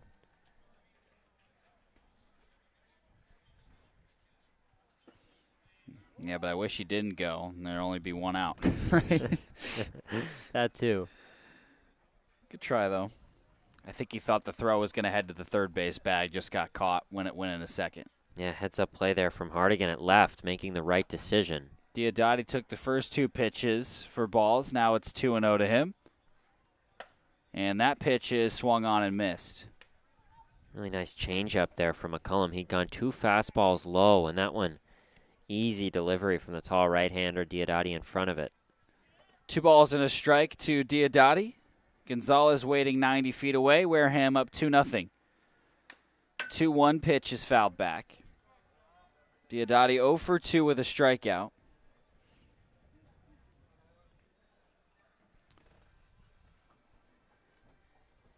And Diodati, he's been in this position a lot. It seems that there's often a man on third with 2 outs, and he's converted sometimes, not always, and he has another chance here.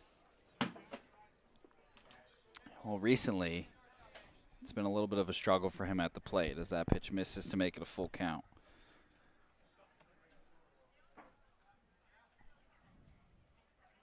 But here's an opportunity for potentially his 14th RBI of the season. Payoff pitch in the dirt. Diodati will take a walk, and he'll pass it on to his teammate, Kellum Clark. Now runners on the corners with 2 outs. 2-0 Wareham in the bottom of the 5th.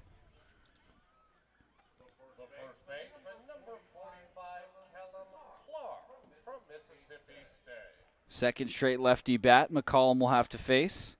Clark is 0 for 2 with a fly out to center and a 3-1 ground out. I think if you're McCullum, that walk doesn't bother him too much. Diodati has been so good. You don't want to pitch to him if you don't have to. First pitch to Clark is swung on and missed. This will be a great time for Clark's first Cape League hit. Sure would. He's in a good position, good opportunity. Gateman could use a few runs.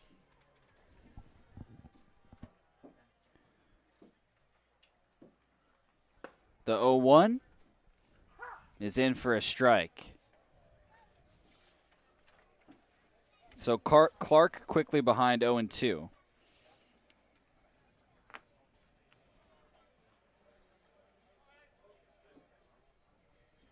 Twirls his bat in front of his face, now settles it above his left shoulder. 0-2.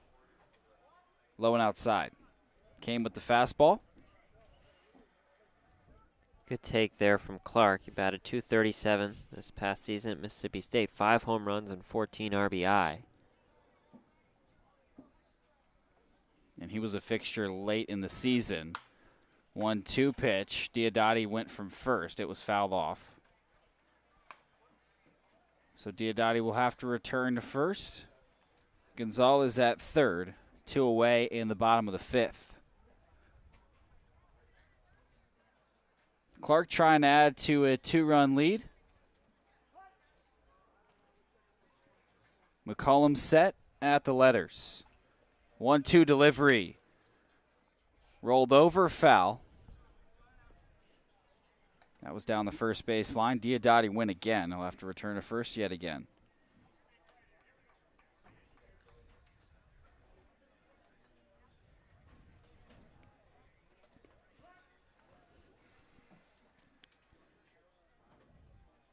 McCollum set. The 1-2 pitch, fouled off. Clark stays alive. That one went off his leg. Good swing there from Clark just to stay alive. That one a good breaking ball and just got a piece of it and stay alive. So 1-2. Clark in just his 3rd game was a new addition after being part of that championship team for Mississippi State. The 1-2 pitch misses outside. Diodati goes, throw to second over the bag. Gonzalez from third. He's going to score.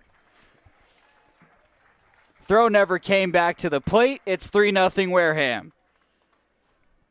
And that's an interesting decision there from Post. Must have thought that he could get Diodati. It's exactly what the Gatemen wanted. They got the throw. It was high.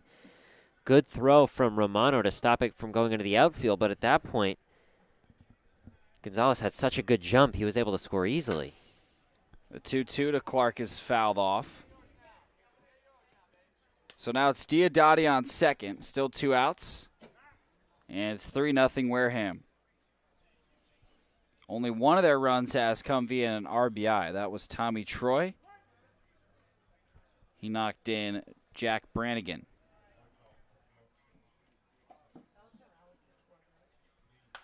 Two fouled away over the left side. Good at bat from Clark. He's fouled some off. He's been behind in this count the entire count. He's gotten it back to 2-2 now. He's fouled off some tough pitches, a few breaking balls, and just staying alive with Diodati on second. Innings certainly not over.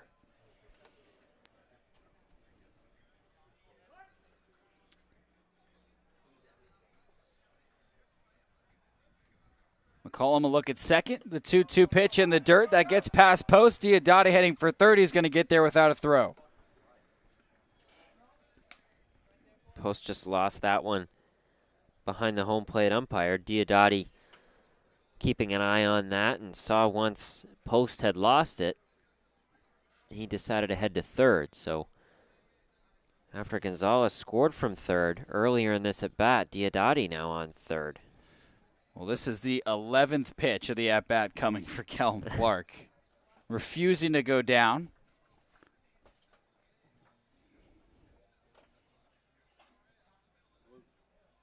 Wareham up 3 with 2 away in the last of the 5th. Payoff pitch.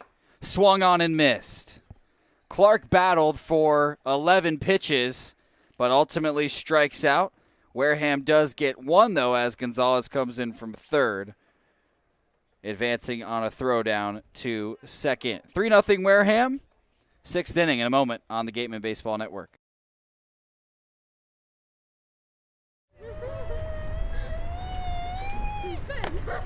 Beat the heat and join us at Waterways, a water experience unlike any other this side of the bridge. Open daily, head over to the water park on Route 28, the Cranberry Highway. The Gatemen would like to thank Wareham Country Market for helping to feed the Gatemen players and staff after games. They are located about a quarter of a mile from the field on Route 6, offering a convenience store, a Dunkin' Donuts, and a deli. Village Signs of Mattapoisett. They do it all, from logo design, trucks and buildings, to boats. Village Signs has proudly served Southern New England for over 35 years. Visit them at villagesigns.inc.com for all your signage needs. That double play is brought to you by TM Ryder Insurance Agency. Package your home and auto insurance for the perfect double play. Wherever you call home, from Boston to the South Shore to the South Coast to the Cape and Islands, Rogers Gray has you covered for all of your coastal homeowners insurance needs. Rogers Gray is a proud sponsor of the Cape Cod Baseball League. Learn more at rogersgray.com.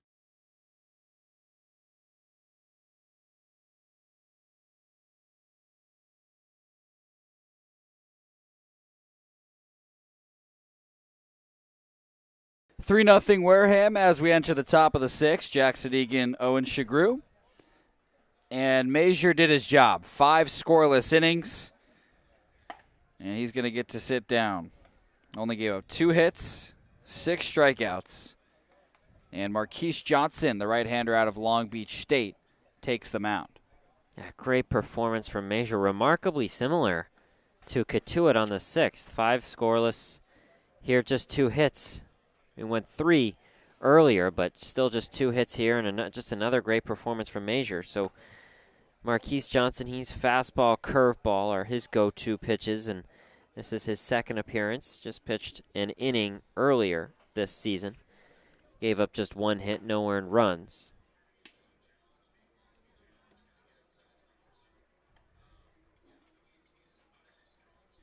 So it's the right-hander, Johnson.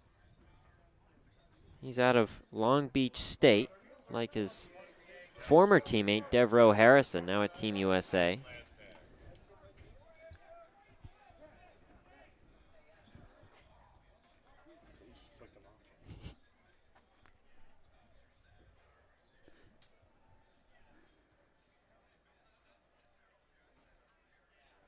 It'll be Hardigan, Rose, and Elliott to the plate.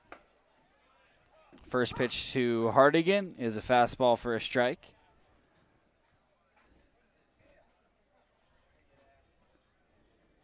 And Johnson will work quickly. The 0-1 low and outside. Didn't pitch a ton at Long Beach State, only 13 innings this past season, but this is a great summer for him to get noticed by some scouts, work on some things as the 1-1 misses outside. Haven't gotten to talk to him a bunch, really, about what his goals for the summer are. Hardigan popped out to shallow left his first time up.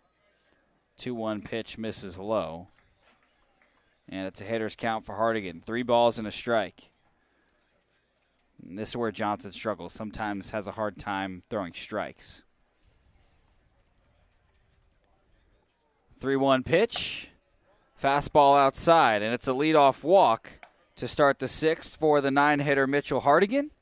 Wareham up 3-0. We're back to the top of the lineup with Caden Rose. Rose is 0 for 2. A pop out in the first and then a hard hit fly out to left in the third. Not the start Johnson would have wanted. Just the third guy to reach for Hyannis tonight. First pitch to Rose is a fastball for strike 1, right down the middle. It's a good bounce back pitch.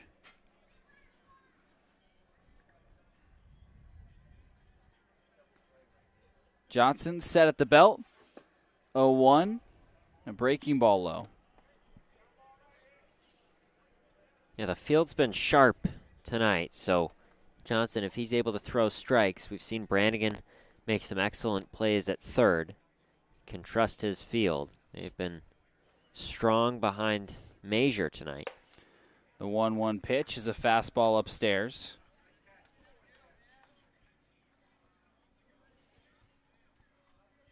Where Wareham's been hurt by opponents is often not self-inflicted damage, usually from walking and hitting batters. The 2-1 pitch is a fastball well inside. Rose had to duck out of the way. Now sprints away down the third base line. It's a life flashing before your eyes kind of moment. Yeah, that one. Caden Rose could not have gotten out of that batter's box fast enough. He took a long run down the third base line, reset a little bit, gather himself. Gives some nice time for Johnson, too. He doesn't mind doing the same.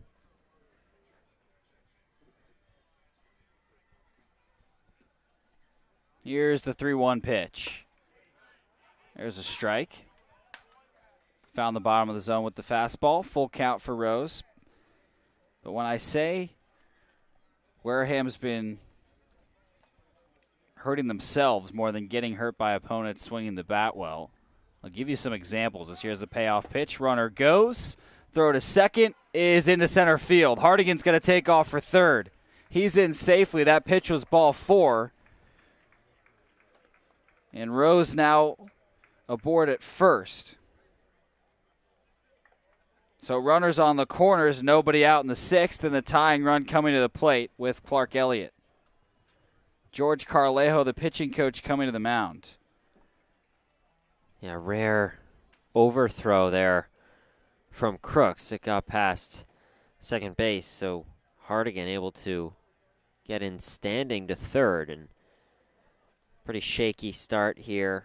Johnson just having a little bit of trouble finding the zone. Had 2 good fastballs in that past at bat to Rose, the first pitch of the at bat, and then the penultimate pitch of the at bat. But just a little bit shaky here. Johnson still settling in. They'll leave him in, it looks like. Yeah, 2 straight walks. Mound meeting broken up. He'll have Chase Elliott, left-handed hitter who's 0 for 2 tonight with a strikeout. Wareham's hurt themselves against Chatham. They only gave up 1 hit that entire game, but it was with the bases loaded due to 2 walks and an error. And they tied that game.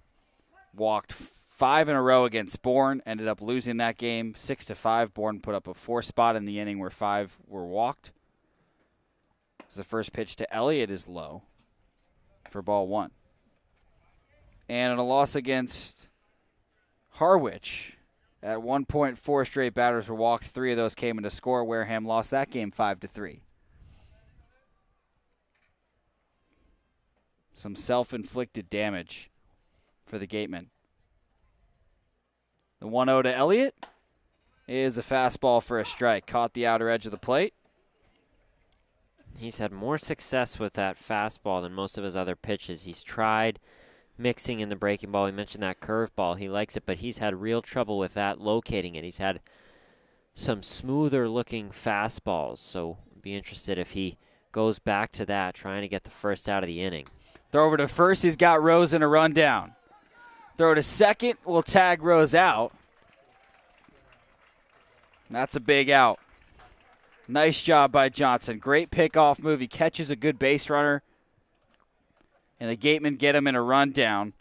Hardigan stays put at third. Now 1 away in the top of the 6th. It's 3-0 Gatemen. Yeah, it was a great pickoff move from Johnson. He was so quick there, turning around, throwing over to Clark. And well done from Clark, too, keeping an eye on Hardigan. The 1-1 pitch is high and outside. Now 2 balls and a strike to Elliott.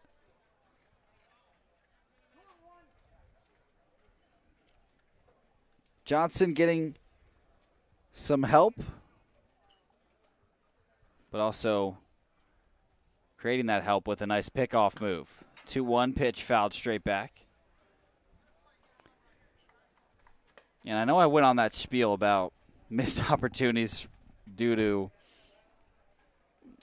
poor pitching, putting runners on base, giving them free passes, hitting batters. But the Gateman pitching has largely been what's carried this team this season. It sure has. They've been so solid, and a few mistakes have come back to bite them at times. That pitch missed outside, so it's now a full count for Clark Elliott.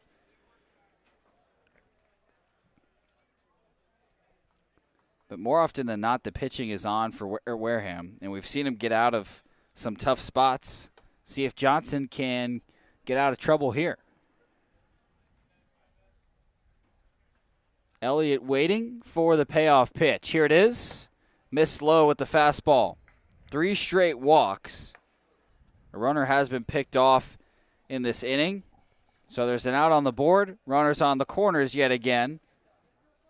Wareham up 3-0. And coming to the plate is Ryan Romano, the second baseman out of Florida State. Carlejo coming to the mound again, and likely going to be a call to the pen. Yeah, Johnson just never looked like he's been able to settle in. Just 3 shaky walks. That last one especially got it to a full count. He had 2 strikes on both Rose and Elliott, but just wasn't able to find the zone. So 3 walks. He heads back to the dugout. A tough out for Johnson.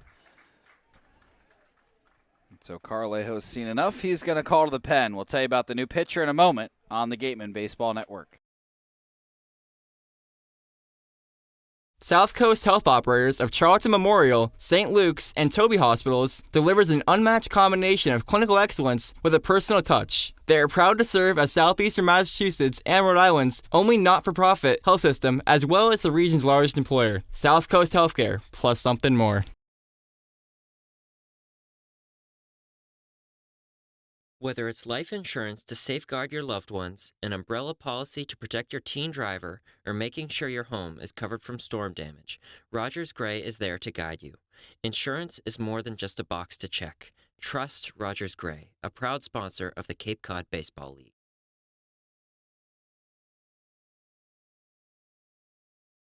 Red Shirt Fridays is a national program created to acknowledge, honor, and support our troops who put themselves in harm's way to defend our freedoms. In support of this program, the Cape League teams will be wearing a specially designed red jersey every Friday. This special weekly celebration of Red Shirt Fridays is sponsored by 47 Brand, HP Hood, Cape Cod Regional Transit Authority, Advanced Embroidery, and the Cape League. Support our troops and join us by wearing red each Friday. Mosquito bites and ticks. No, yikes! When the bugs get scary, just call Mosquito Mary's 866 Ask Mary. or visit us at mosquitomarys.com.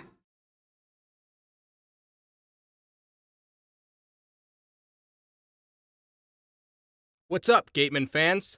Looking for Wareham jerseys, shirts, and hats? You can find all of that and more online at gateman.org/shop. Visit to get all your Gateman gear today.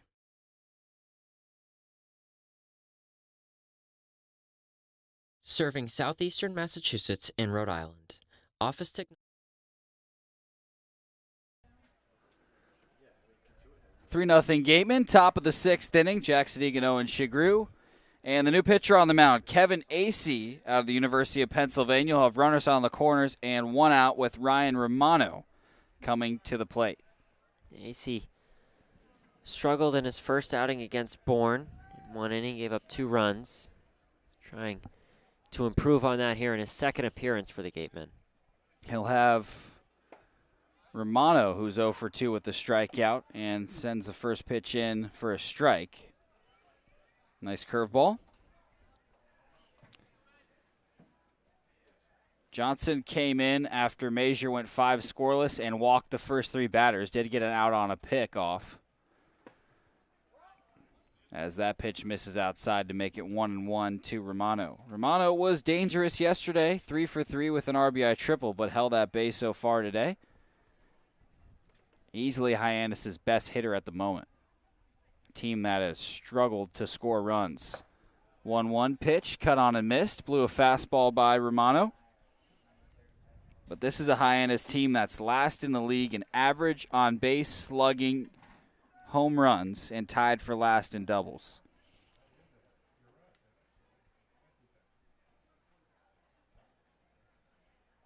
One, 2 to Romano. Runner goes from first, swing and a miss, throw down to second, and the tag is late. There's 2 outs. Hardigan stayed put at third. It was a good throw from Crooks, but Troy bobbled it and was unable to apply the tag in time. It reminds me of the past inning when Diodati stole second and the throw from post was high. So good base running from Gonzalez allowed him to score, and pretty similar play. That one a sharper throw from Crooks, so that held up Hardigan at third. And now Marcos Pujols, the DH, comes up. Righty-lefty matchup. First pitch from Acey is a breaking ball for a strike. There were runners on first and third with nobody out. Now runners on second and third with 2 outs. It's still 3-0 Wareham. Acey trying to get out of trouble in the top of the 6th. Could also bail out his fellow teammate Marquise Johnson. 0-1, fastball for a strike on the outer half. We saw that breaking ball on the first pitch of this at-bat and just went back to the fastball. That fastball's been pretty sharp. Some excellent pitches to Romano. So seems to have that working. Pujols is 0 for 2 with a strikeout. Acey working from the belt. Here's the 0-2 outside.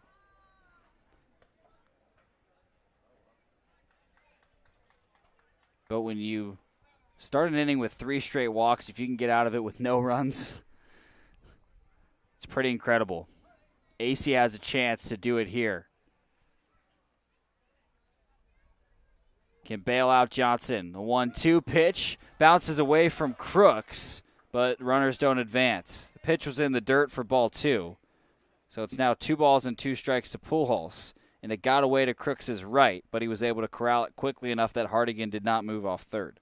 Yeah, fortuitous bounce, 2 for the Gateman. And also, Crooks is just so good behind the plate. It's hard to call that luck. We've just seen so much from him in terms of keeping balls in front of him. That one, instead of going behind him, takes a bounce off of his shin pad and stays to his right, so he can see it that whole time. I think that played a big factor in keeping Hardigan at third. Defensively, Wareham playing straight up for Pujols. 2-2 pitches in the dirt, blocked by Crooks. So 3 pitches way out of the zone, and it's a full count for Pujols. There is a base open at first. Dominic Johnson is on deck. He's 0 for 2 with a couple swinging strikeouts.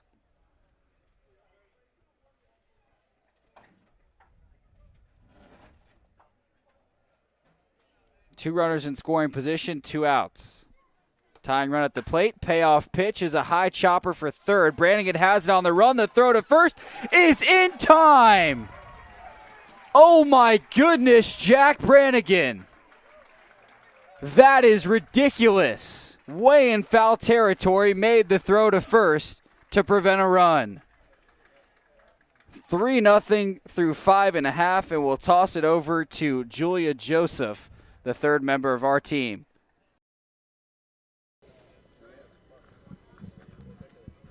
Julia Joseph here with your mid-game update. The Gatemen currently hold the lead 3-0.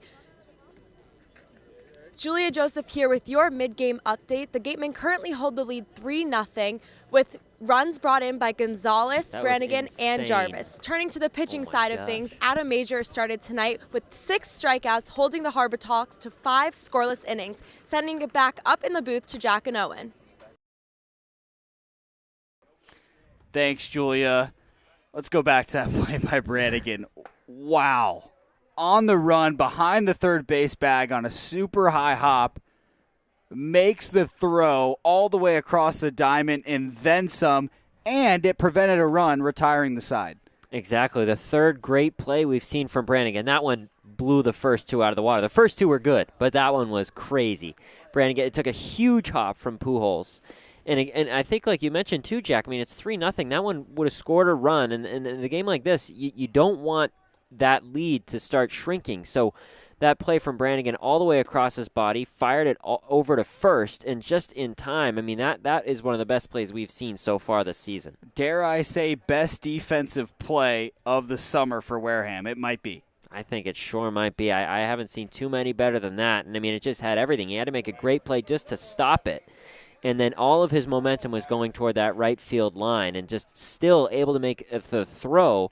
And a good play there from Clark, too, but the throw from Brannigan, incredible. So Wareham out of trouble in the top half of the inning. And Cade Kern at the plate. First pitch to him outside. It's Kern, Crooks, and Brannigan, the 6, 7, 8 hitters. 1-0 to Kern, swung on and missed. Kern 1 for 2 with a base hit. McCollum out for his second inning of work on the mound. Gave up a hit and a couple walks in the 5th. And ultimately a run as well. That pitch is bunted down the third base line. Third baseman watching it, and it stays fair. Base hit for Kern to start the 6th. 2-hit night for Cade Kern. Much needed for the struggling right fielder from Ohio State. And that's just about a perfectly executed bunt. Right about between a third and halfway between home plate and third base. Stayed right up in that sod, so it stayed fair. And he reached easily. Just beautifully executed. Crooks at the plate. Swings at the first pitch, skies it up in the infield. 3 different defenders coming on the left side. Eventually it's Mason Greer who makes the catch. So 1 out in the bottom of the 6th. It's 3-0 Gateman, and Kern is a lone base runner at first. Jack Brannigan, the hero from the last frame at the plate. As far as I'm concerned, he can do just about whatever he wants here. He's merited anything at the plate. Oh, man. That was incredible at third base for Brannigan, and he's got a smile on his face right now that I have to think carried over from that play. I would think so. That one. I mean, whoa. That was insane. First pitch to Brannigan is knuckled into right field for a base hit. Kern screams around third, and the throw is not in time. Kern is safe. Brannigan heading to second. He's going to get there. Brannigan continues to affect this game. Runners on second and third, only 1 out. Great piece of hitting from Brannigan. Just threw his hands at that fastball. It was inside, took it opposite field. And good base running from Kern, too. Able to slide into third. That throw from Elliott at right field was close, but Kern very speedy, got around second. So 2 in scoring position for Jarvis. Gateman off to a great start here in the 6th. Infield all the way up in the grass for Jim Jarvis. First pitch to him is a fastball for a strike. Jarvis 1 for 2 with a base hit and a run in the 3rd. Has 2 runners in position. It's Kern at 3rd and Brannigan at 2nd. Trying to add to a 3-run lead. 0-1 hammer to center field. Johnson racing back, and that gets over his head to the wall. Kern will score. Brannigan coming around 3rd. He's going to score. Jarvis around 2nd. He's to 3rd safely. A 2 RBI triple for Jim Jarvis, and it's 5-0 Wareham in the bottom of the 6th. Another great hit from Jarvis, way over the head of Johnson. He was in pretty shallowly in center field, and he didn't really have a chance to even make a play on that. So it's the 4th triple of the season for the Gatemen, the first one by someone not named Tommy Troy. And huge 2 runs for Wareham here in the 6th. Well, I'll correct you on that because Fergus did have a triple against Chatham, but Troy has 3 out of the 5 triples as Tommy Troy steps up to the plate, coincidentally, and takes ball 1.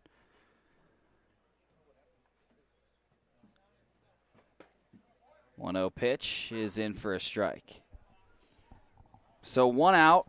Jarvis, the lone base runner, at 3rd after he scored a couple on the triple.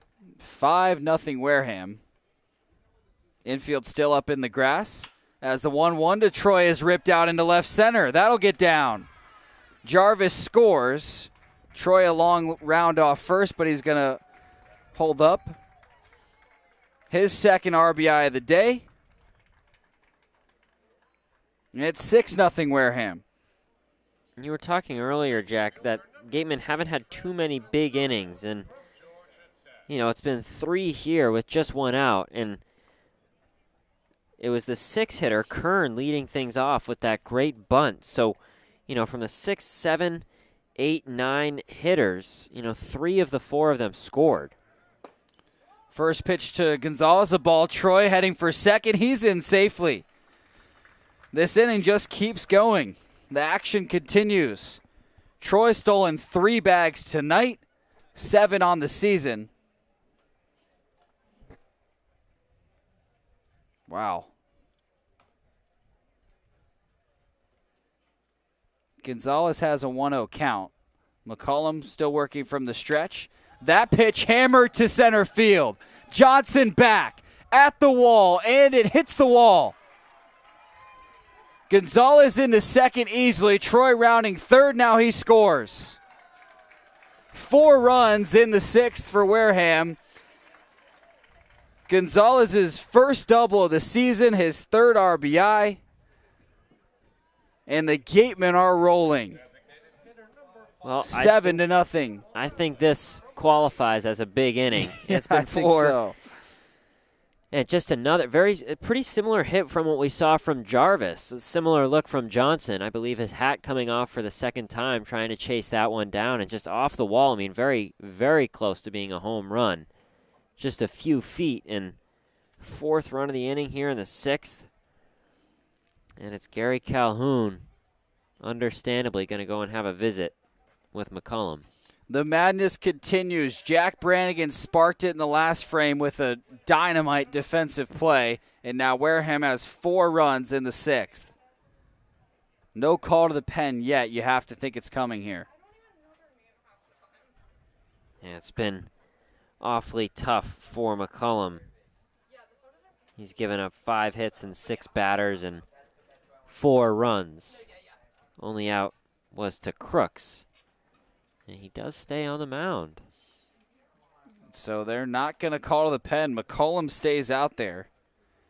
He's now given up 5 earned off of 6 hits and 1 1/3. Yohandy Morales at the plate. He's 1 for 3 with a base hit in the last inning, as the first pitch to him misses low for ball 1. 7-0 Wareham. 4 of those runs in this inning. We're in the bottom of the 6th. Gonzalez is a lone base runner at 2nd with 1 out. The 1-0 is a breaking ball low and away. 2 balls and no strikes for Morales.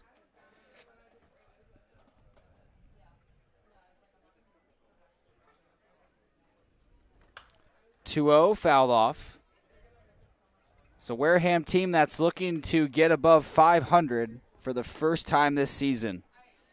And it's looking pretty good right now, up 7-0. And a win here will definitely keep them at second in the West. That pitch low and inside, now 3-1 to Morales. This is a Wareham team that's played a lot of close games this year, Owen. Nice to see them start to break away from an opponent. Here's the 3-1 pitch. Fouled off. Yeah, a lot of close ones, and that's something, I think as the season goes on, when, you just seem to be losing all the one-run games, and they've had several ties too. So this one, so far, it's been pretty smooth sailing, but get the sense too as the season goes on, the bounces will start to fall their way too in those closer games. Payoff pitch fouled off of Morales' foot. I'll tell you what though, Owen, this is a Wareham team that had some hardship in the first few games of the season. Like you said, those close games just didn't go their way, but they are now. The past 4 games, a couple ties, a couple wins. A win tonight gets them above 500. They just got in sole possession of second in the West. They have all the momentum right now in the 2021 Cape League season. Payoff pitch to Morales in the dirt. He's going to walk. Gonzalez heads for third as it dribbles into the grass, and the throw is late. Yeah, Morales, sort of a bit of an obstacle there for Post. He was trying to get to the ball. And he wasn't eager to get out of Post's way. Now the infield's going to meet with McCollum at the mound.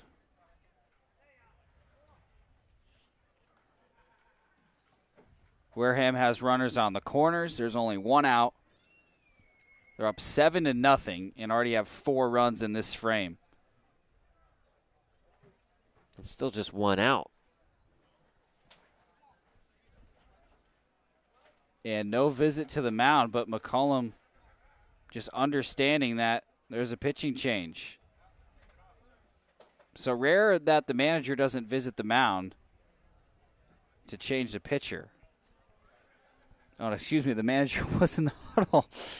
I didn't see Gary Calhoun sneak out there. He's well disguised in that blue helmet. Looks like just another infielder. Oh. It's all part of the plan, Jack. Don't worry. You weren't the only one who fell for it. Goodness. I thought he was just one of the guys, one of the players. We'll keep it right here. Why not?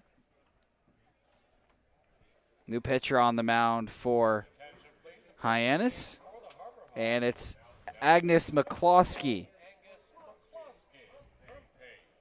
And this is the 4th appearance of this Cape League season for Angus. He has a 3.38 ERA and just 2 2/3. He's at a pace, and he's 1-0 on the season. Doesn't have any starts, so tends to come in later in the games. The right-hander likes fastball, also mixes in curveball and a slider. He only threw 1/3 of an inning this season at pace. You don't see that often. A little bit of a ballooned ERA. Gave up 2 runs in that third. Spare him the reading of that ERA. But comes in at a tough spot in a game that's already gotten out of control for Hyannis. Wareham exploding, now 4 runs in the 6th and a 7-0 lead. And with runners on the corners, similar to what we saw from Kevin Acey for the Gatemen. Comes into a similar situation trying to get the Harbor Hawks out of a bit of a jam. It's already been a lot of damage from Wareham, but Angus with a chance to try to minimize the damage, at least in terms of stats for McCollum. It would have been a very tough outing for him. Yeah, McCollum, 5 earned runs to his name off of 6 hits and 3 walks. And he goes 1 1/3. He'll be in charge of the runners on the corners. Owen Diodati to the plate. First pitch to him is a moonshot to center field. Johnson backing up and ranging to his right. He'll make the catch. Gonzalez tags up from third. He scores. So Diodati goes sky high to center and drives in the 8th run of the game for Wareham. They're up by as many. Diodati, good piece of hitting from him. He doesn't get on base, but another run. It's an RBI. Well hit ball to center field. His 14th RBI of the season. Kellum Clark up now. Morales is a lone base runner at first, and Clark swings at the first pitch. Pokes it foul. So 5 runs for Wareham in the 6th. The most runs they scored in an inning was 6 against Orleans, challenging that right now. Up 8-0. There's 2 away for Clark. 0-1 to the lefty is low. Like a good breaking ball there. But just missed low. Change of pace. He's got some fastballs. The 1-1. Fastball outside. Clark looking for his first Cape League hit. He's 0 for 3 tonight. Has reached 3 times this season. This is now his 3rd game. He's yet to reach tonight. 2-1 is hit high in the air to shallow center. Johnson charging in, and it drops in front of him. Morales rounding third. He's going to score. Clark to second and beats the throw there. The nightmarish inning continues for Hyannis. 6 runs in the 6th. It's now 9-0. We'll see how that's scored, but nobody touched it. So I guess technically by definition that's a double for Clark. Yeah, just not much communication. Like you said, Jack, there were about 3 or 4 guys there for Hyannis. Romano at second, Rose at short, and Johnson, of course, in center. And it was just one of those, you got the sense as that ball was coming down, no talk from anybody, and just fell right between all of them. It is ruled an RBI double for Clark. His first hit, RBI, and double of the Cape League season. How about that? Kern took strike 1. Gateman have batted around this inning, as Kern started the inning off with a base hit. That pitch is a breaking ball low, and it's now a ball and a strike to Cade Kern. Still 2 outs. Gateman have matched their highest scoring inning of the season with 6 runs. They lead 9-0. 1-1 pitch, fastball for a strike. This was all sparked by that defensive play from Brannigan in the top half of the inning. Prevented a run with an amazing throw from foul territory to first. The 1-2 pitch is low. You know, Gatemen have just taken off since that play from Brannigan. Could have easily been 3-1, and you know, who knows how that inning finishes. And instead we find ourselves at 9-0. We've exploded here in the 6th. That pitch is fouled off.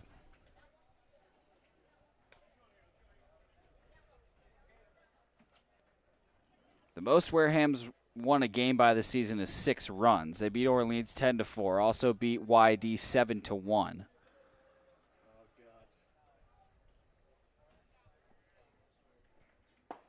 Two-two pitch. The breaking ball low and outside. Full count for Cade Kern. He's already 2 for 3 with a run tonight. He's got Clark on second.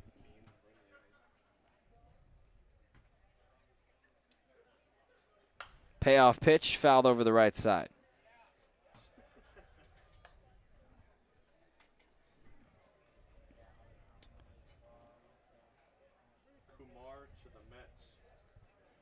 Some more MLB draft news. Kumar Rocker, 10th overall pick to the New York Mets. So him and Leiter both gone in the draft. Payoff pitch to Kern is upstairs. So we'll see an 11th batter this inning. Jimmy Crooks looking for his first hit tonight. He has a 9-game hit streak going. 6 runs already in the inning for Wareham. They're up 9-0. Runners on first and second with 2 outs for Crooks. It's been a good night for Kern. Third time he's reached in 4 at-bats. Just what he needed after struggling as of late. First pitch to Crooks is swung on and missed. Love to see Crooks get that hit streak into double digits. Not saying this is going to be his last chance. We're in the 6th, but he might only have this in one more opportunity. Especially Wareham most likely not hitting in the 9th. I mean, 9-0, you never know. 0-1 pitch, skips past Crooks and gets to the backstop. Both runners advance. So Clark now on third, Kern on second. And it's a 1-1 count for Crooks with 2 outs. 9-0 Wareham. Crooks through 10 batters, just one of only 2 not to reach. So, again, he's been fantastic for Wareham. So, absolutely no fault of Crooks. He's been so good lately. That pitch upstairs, so 2-1 now to Crooks. And I got to talk to him pregame. There's been a lot of stuff that he came in this summer wanting to work on. And he got to work with Jerry Weinstein, who's now with Team USA, coaching the collegiate national team. He'll also be with the team in Tokyo in the Olympics. As the 2-1 pitch is lifted to left field. Hardigan back, and he squeezed it for the 3rd out. Hyannis finally out of the 6th inning. 6 runs for Wareham. Off of, I had to count it out, 6 hits and a walk. They leave 2 runners on, and we'll head to the 7th on the Gateman Baseball Network. Cape Cod Coca-Cola thanks you for supporting the Cape Cod Baseball League and for refreshing yourself with ice-cold Coca-Cola products. Please remember to recycle your empty bottles, cans, and all other recyclable materials. It takes only 6 recycled plastic bottles to make a new baseball cap.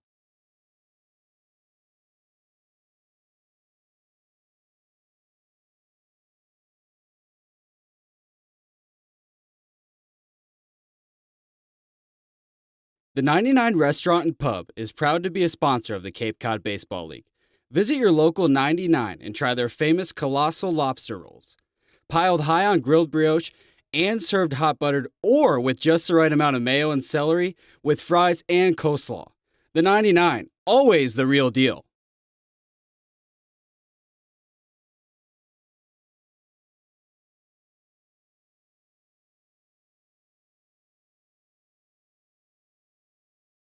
Badger Sport is a leading provider of superior quality team uniforms and performance athletic wear, including performance t-shirts, fleeces, shorts, and pants. From the fields to the stands and at every practice along the way, Founders Sport Group makes authentic, quality apparel accessible at the speed of the sport.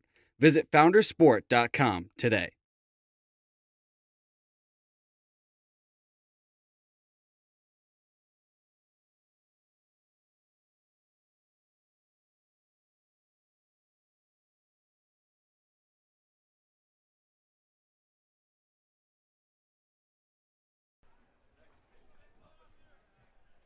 Welcome back to Spillane Field after a huge inning from the Gatemen. The Gatemen lead 9-0 as Cade Fergus's family, Cade with a C. Cade's family is in center field with a Cape Cod sign. I love it. Welcome to Cape Cod. Let's go. They've got the cutout and everything, headshot. Very good night to come watch the Gatemen. Would have been one of their best performances so far this year. And a great find from the WCTV team and our producer Harrison letting us know that they were out there with the signage. Count even at 1 to Dominic Johnson, the center fielder. He takes one up high, so it's 2-1. They get to see the Gatemen playing well. Unfortunately, Fergus not in the lineup today. He's been out of the lineup the last couple days. Last played against Chatham, he went 2 for 4 with a triple. Yeah, Fergus been good so far for the Gatemen. One of the things that has stuck out to us has been his confidence and takes. He knows his pitches, and even when he's down in counts, he's always confident at the plate, as this one's hit up high into shallow right field, and Cade Kern, Cade with a K, makes the catch for out number 1. Yeah. We get to see AC on the mound again after he got Wareham out of trouble. I mean, that play by Brannigan at third. He's talking to the Hyannis dugout about it now. Throwing his hands up saying, I don't know how I did it. He's like, sorry about it. And then we score 6 in the bottom half of the inning. What do you want me to do? Michael Jordan type shrug from Brannigan. Can't explain how good that was. First pitch to Zane Harris, the first baseman, misses low for ball 1. And this has really epitomized Wareham over the last 5 games.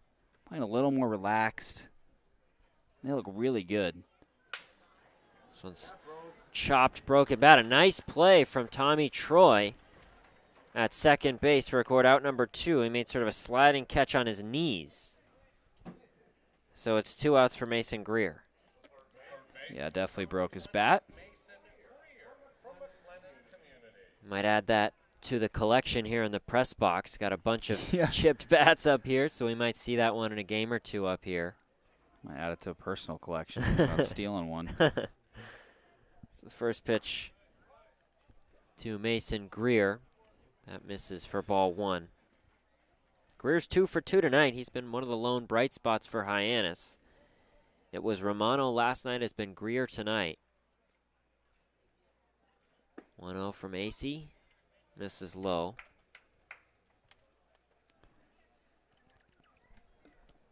In addition to Fergus's family, who still, give them huge credit, are waving their signs in center field. As this one's grounded to the right side, Jarvis, and the shift he'll collect and fire over to Clark for out number 3. AC goes 1-2-3 after getting the Gateman out of the jam in the 6th. No help needed from Brannigan this time. Gateman lead 9-0. And it's time to stretch here at Spillane on the Gateman Baseball Network.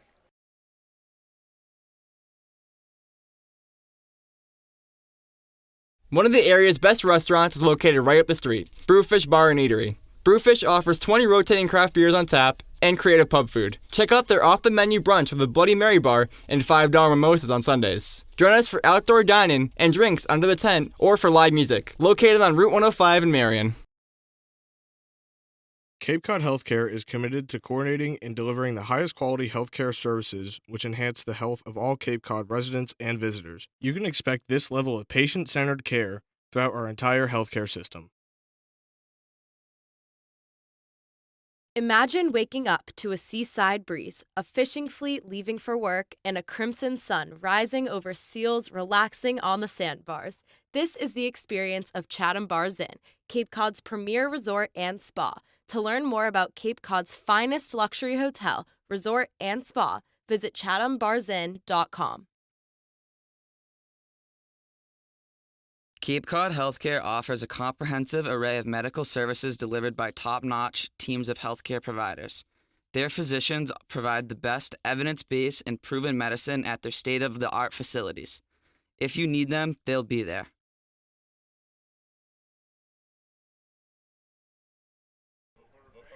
We enter the bottom of the 7th at Spillane Field. Gatemen up 9-0 over the Hyannis Harbor Hawks. Owen Sughrue and Jack Sadighian with you tonight. It's been a great performance from the Gatemen, especially from this man in the field. Jack Brannigan has made some incredible plays at third base. First pitch to him misses low and outside for ball 1. And not bad at the plate, 2 for 3, a couple singles. Could this be the game where he gets going? I mean, he came in with just flat out bad numbers, but this game has been lights out. He lines this one foul hard down the left field line. Good duck from the third base coach. Get out of the way. Heads down to the Hyannis bullpen.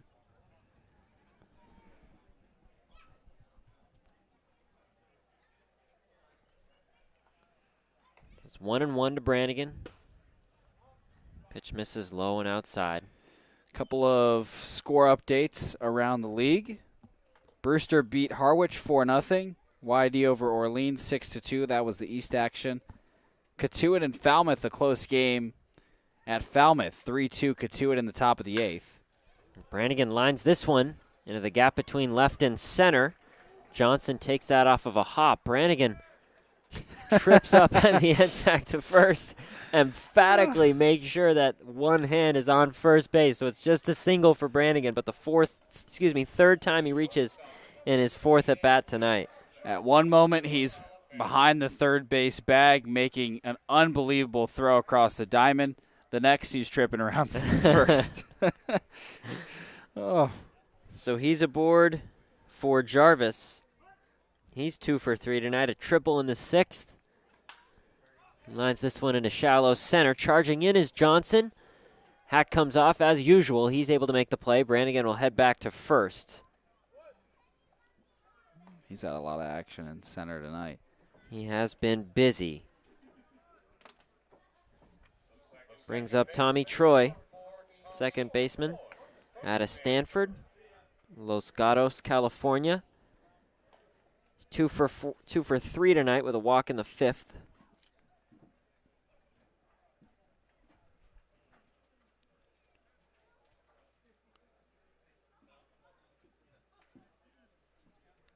Look over to Brannigan from McCloskey. First pitch to Troy. Takes a big swing and a miss on a high fastball. It's 0-1. Troy, one of the more interesting personalities on this Wareham team. Very easygoing guy, but definitely has his quirks. As that pitch is in for a strike. Got a chance to talk to his dad a little bit. He was in town for the entire month of July. Pretty cool that he's going to get to watch Tommy play so much. Very exciting for the Troy families. The 0-2 misses high and outside. It's 1-2 for Tommy. His dad said he's not that big of a baseball guy. And Tommy or his dad? Well, his dad isn't, okay. But he was kind of wondering as that pitch misses, he was kind of wondering if Tommy was going to, get into sports or what he was going to do as a kid. Started playing baseball, and then he said from there he's just really good. and he just kept playing at the next level. He's been fantastic everywhere he's went. He's been great for Stanford. And their exciting CWS run ended on a brutal note. But the Cardinal with an excellent team this past season. And they'll be good again next year as Troy takes that one low and outside, works himself into a full count. And I think Troy with the big summer here could have big summer here and a big spring at Stanford could have a rising draft stock. Fouls this one toward the backstop. It's hard to say where he's going to go this early. There's really not a lot of projections out there for a guy like him, but I could see him sneaking up into like the 8 through 10 range if he can continue to play well. Very solid. Fun to watch in the infield. He's so smooth at second. He hits this one high down left field. Looks like from our view it's just by the left field line, and it does make its way into foul territory. Well struck from Troy, but just a few feet to the left of that left field line. Count remains at 3-2.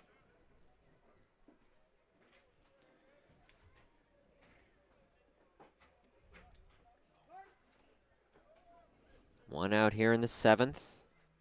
Brannigan on first. And that pitch to Troy misses low and inside. He reaches on a walk. Brings up Tres Gonzalez. Busy night for Troy. Couple RBI singles. He's reached base 4 out of 5 times. Everybody's getting some action in for Wareham today. The guy I really want to see come back up is Crooks, try and get him that 10-game hit streak. We're all rooting for him. As Despina looks like he's warming up on deck. He's got a couple bats, and he looks like he's loosening up. Might see a substitution there. And looks like we have a pitching change here for Hyannis. So we'll be back in a few moments to explain that. Gateman up 9-0 here in the 7th on the Gateman Baseball Network. We appreciate and thank the sponsors who support the Cape League and the 10 teams. Our corporate sponsors are the financial backbone of the league. It is with their support that we are able to preserve our long-standing tradition of providing the best family entertainment here on Cape Cod. On behalf of the Wareham Gatemen, the 9 other teams, league officers, and the entire Cape League family, we would like to announce and thank our 2021 corporate sponsors. With much appreciation, we recognize the Yawkey Foundation, Curry College, Cape Cod Healthcare, the 99 Restaurants, Coca-Cola Bottling of Cape Cod, Badger Sport, 47 Brand, Cape Cod 5 Cent Savings Bank, Milton Cat, Mosquito Marys, Fairway Financial, Ocean Spray, Seaside Le Mans, Rogers Gray, Franklin Sports, Cape Destinations, Sullivan Tire, Cape Cod Times, Kinlan and Grover Real Estate, Cape Cod Chamber of Commerce, Highline Cruises, Sports Picks, On Deck Sports, Barnstable Bat, Hyannis Area Chamber of Commerce, HP Hood, Sunderland Printing, Axis Bats, Quest Diagnostics, Cape Space. And of course, thank you to Major League Baseball for over 50 years of support. The Cape Cod Baseball League and the NCAA promote good sportsmanship by student athletes, coaches, and spectators. We ask for your cooperation and positive support of the participants and officials. Profanity, racial, or sexist comments or any other intimidating actions will not be tolerated. Thank you. We ask parents to keep their children off the roofs of the dugouts, away from the batting cages, and out of the bullpen areas. Please throw rubbish into the barrels and recycle the aluminum cans in special bins. Welcome back to Spillane Field, the bottom of the 7th. It's a new pitcher for the Harbor Hawks. It's Austin Wallace, the left-hander out of Texas.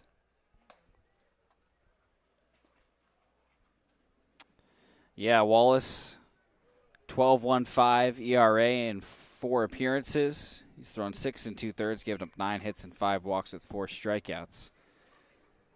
Hyannis just needs some outs, though. I mean, they'll take them. They'll trade outs for runs. They'll trade outs for jerseys, outs for money. I mean, anything. First pitch coming to Tres Gonzalez. He takes that low. Gonzalez out of Georgia Tech. Also played 3 years of tennis in high school. His sister, Gabriella, also plays tennis at Georgia Tech, and his father, Eddie, played tennis at NC State. He grounds this one into center field. And coming around third is Brannigan. And getting to third is Troy. So Brannigan scores. It's an RBI single from Tres Gonzalez. Yeah, now 10-0. Wareham continuing to dominate. And we're going to get our first pinch hitter of the game in Angelo Despina. So Despina comes in for Yohandy Morales. Chance here for Angelo to try to get a hit. He's been struggling a little bit. He certainly was to start the season, but he's been much better as of late. Still struggling with some strikeout issues, but looks to be figuring things out as the season goes on. First time we've seen him since the Harwich game on July 7th. And that pitch gets past post, and Troy able to score from third. So the runs continue from Wareham. It's now 11-0 after the pass ball gets past post.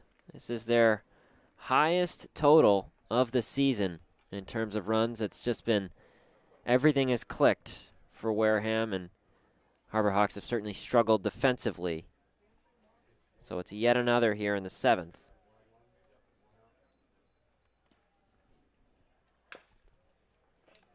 And Angelo fouls that one off. It's 1-2 to the big lefty from Mercer.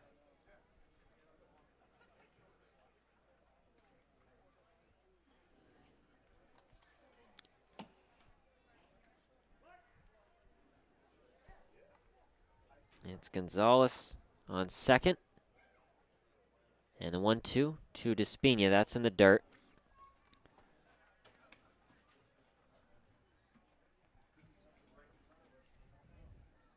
Talked about the 3 members of the Crimson Tide baseball team playing, and talked about Gonzalez's dad playing tennis at NC State.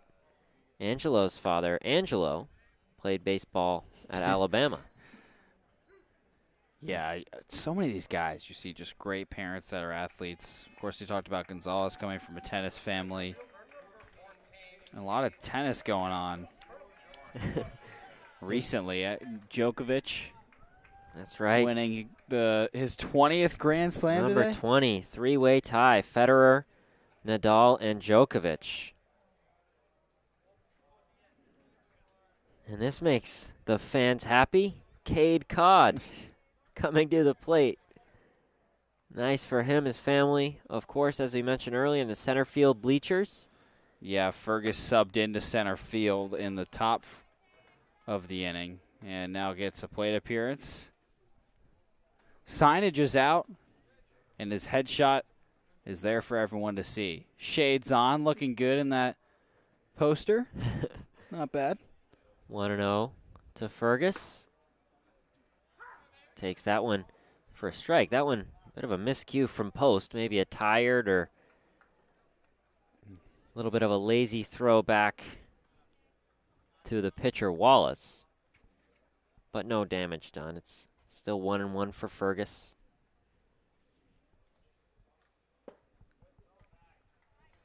Oh, we saw Fergus triple against Chatham a couple days ago. Hit one of the seats. Give a ball to the family. We've seen him go to left center for a double. Certainly be a good souvenir for his family making their way to Cape Cod. 2-1. Fouls that one off just toward right side of the infield. And a catch from Zane Harris, the first baseman, to record out number 3. Gatemen lead 11-0 after 7 here at Spillane Field. We'll be back on the Gatemen Baseball Network. For a nostalgic Cape Cod vacation experience, head to Bay Motor Inn, where guests are treated like family. Located in the heart of Buzzards Bay Village, this 1950s-style cottage colony still provides you with up-to-date amenities. The Gatemen thank the Bay Motor Inn for their support.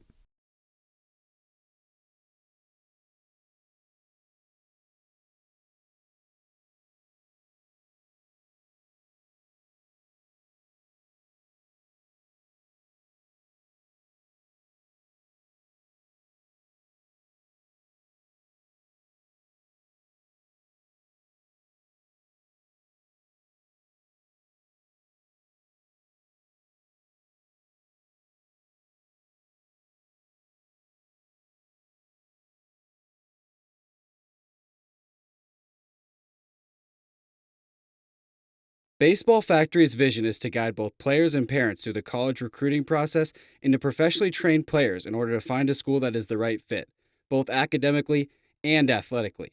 Contact us at 877-752-6025.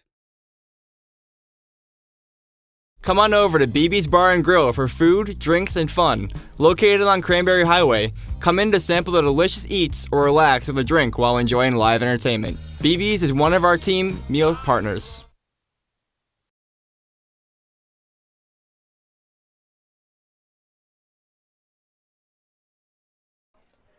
We enter the top of the 8th.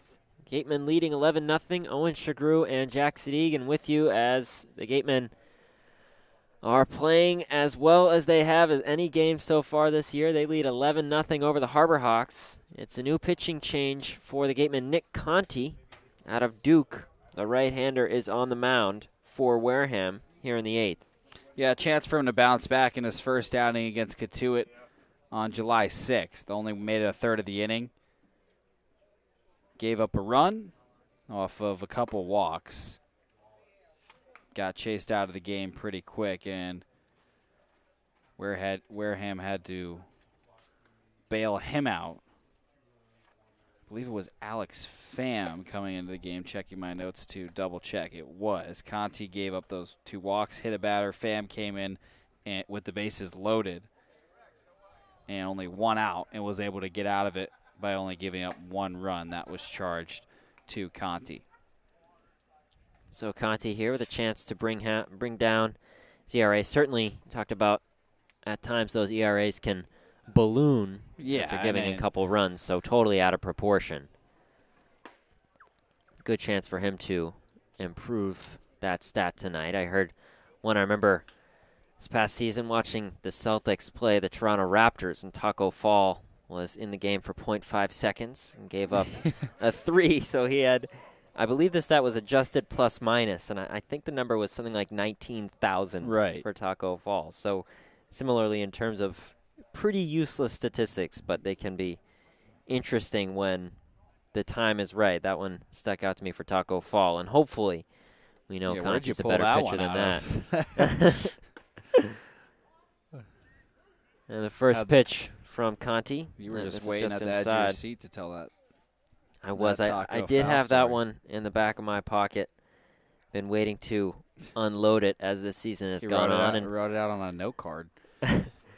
Talk of ballooning ERA was enough for me. As the 1-0 misses low and inside. It's still in post, the catcher out of Houston at bat for Hyannis.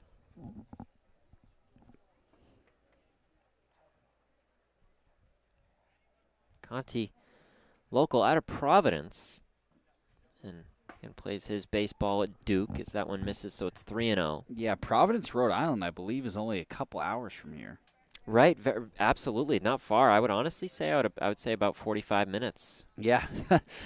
New England State's, I think, about an eighth of the size that you're used to. Faster than yeah, the southern states are a little bit bigger. Here, an hour and a half drive is quite a big deal in Massachusetts. Yeah, it takes about an hour and a half to get across the bridge here. We experienced that on the ride to Hyannis yesterday. Oh, we got plenty of time. We'll leave. We'll leave at 3. The game was at 6, and we got there at 4:30. We're learning our lessons through trial and error here in the traffic. Well, you guys Cape Cod. I'm with you and Harrison, who should know. That one, yes, that one's on me, at least in part. I should know that much better than I do. First pitch to Mitch Hardigan. That's an emphatic strike call from the home plate umpire, so it's 0-1. He's trying to keep himself awake back there. We had an umpire a few nights ago who was incredibly quiet, especially with the strike 3 calls. We were often baffled as to what the call was until a few seconds, as this one's fouled over the left field bleachers. It's 0-2.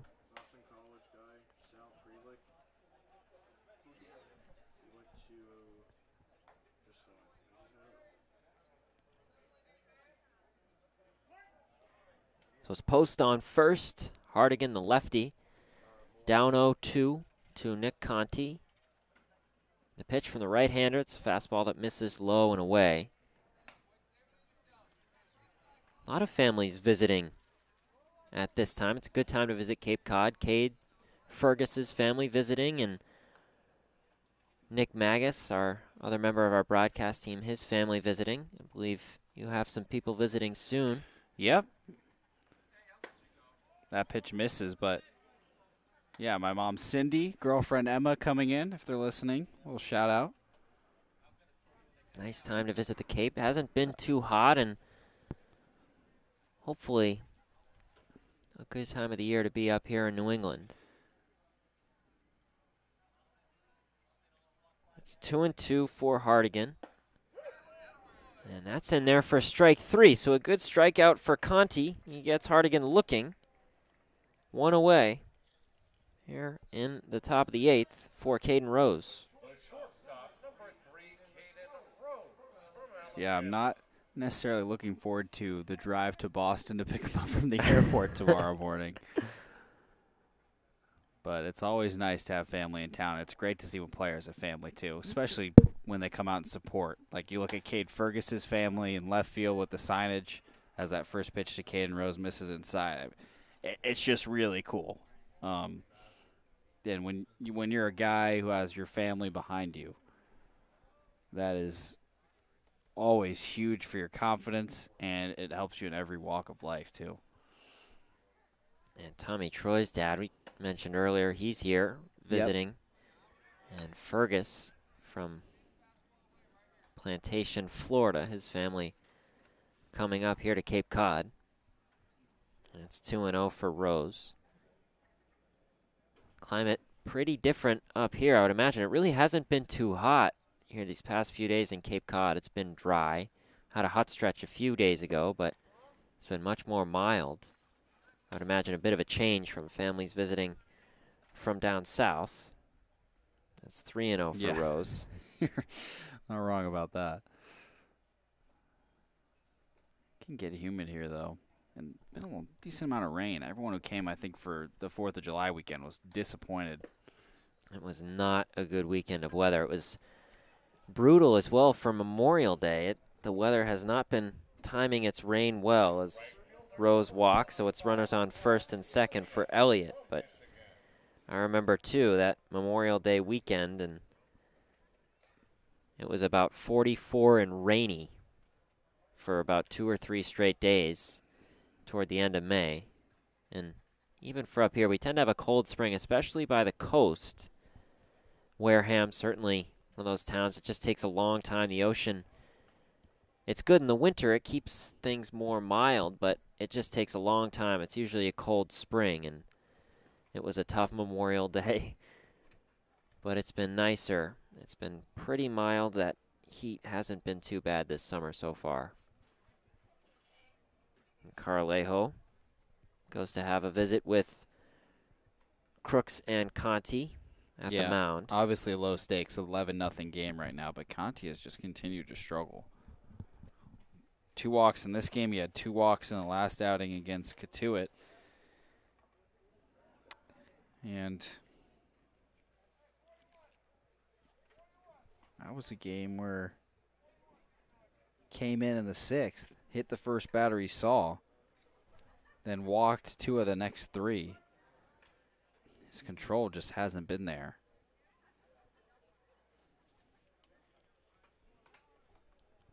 So Conti, with some insurance thanks to his offense, he has 1 out, 2 men on. First pitch to Clark Elliott. That's in there on the outside corner for strike 1.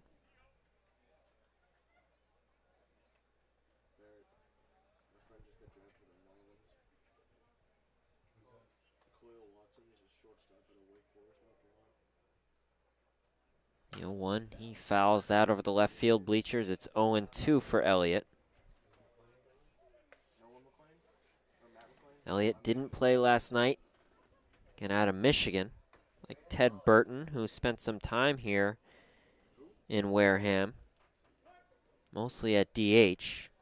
Some good Big Ten rivalry action. We have, of course, Cade Kern at Ohio State, Williams at Penn State. Burton was out of Michigan. Yeah, Williams left for the draft a couple days ago. I'm keeping an eye on the draft. I don't think Williams is a first rounder, but he should go at some point in the next few days. And we're waiting to hear word when Matt McLean goes, former Gateman. He was an all-star in 2019 for Wareham. 1-2, nice breaking ball from Conti, swing and a miss from Elliott. Second strikeout of the inning. So 2 away, brings up Ryan Romano. I see Conti settle down after the meeting with Carlejo.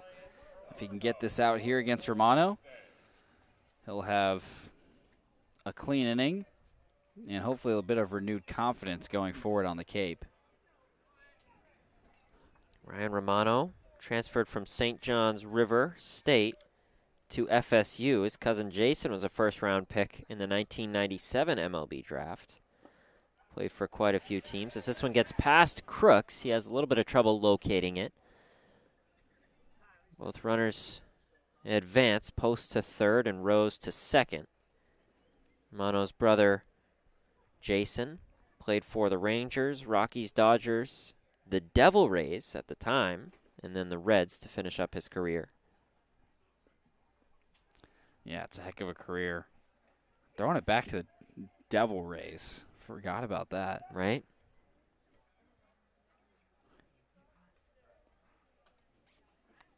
And it's 1-0 to Romano. Pitch. Seminole takes a strike on the outside corner. Count even at 1.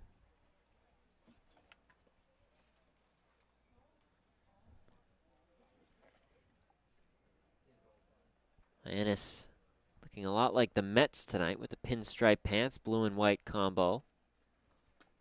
Breaking ball gets past Crooks, and that'll be the first run of the night for Hyannis. It's Dylan Post reaching after he walked to start things off this inning. Now 11-1. Tough run. You wanted to hold the shutout. Wareham's only had one this season. That was against Hyannis July 2nd. And Caden Rose advances to third. It's still Romano at the plate for Hyannis. 2-1 for him. He's at second base tonight.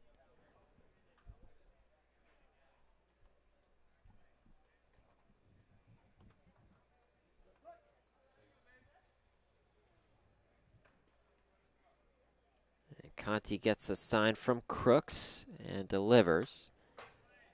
Romano fouls this one off.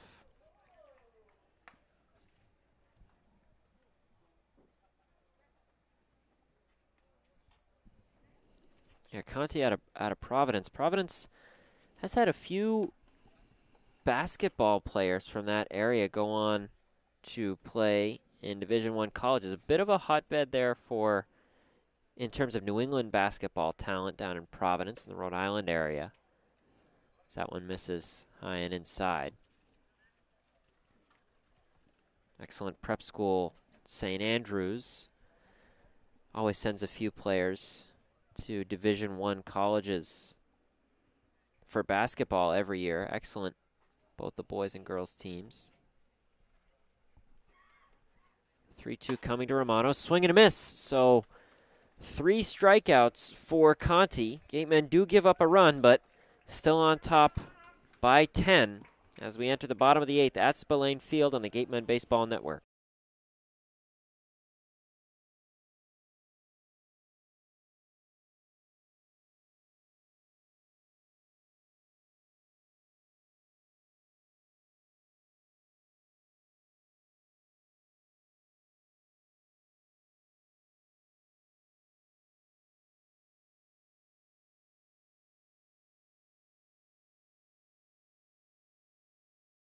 The Mezzaluna Restaurant is a family-run Italian restaurant celebrating 80 years in business. Located on Main Street in Buzzards Bay, Mezzaluna specializes in Italian cuisine, a lunch menu that's the best deal in town, and serving some of Cape Cod's famous prime rib every Wednesday and Saturday. Come enjoy the feast at Mezzaluna, the Italian family restaurant.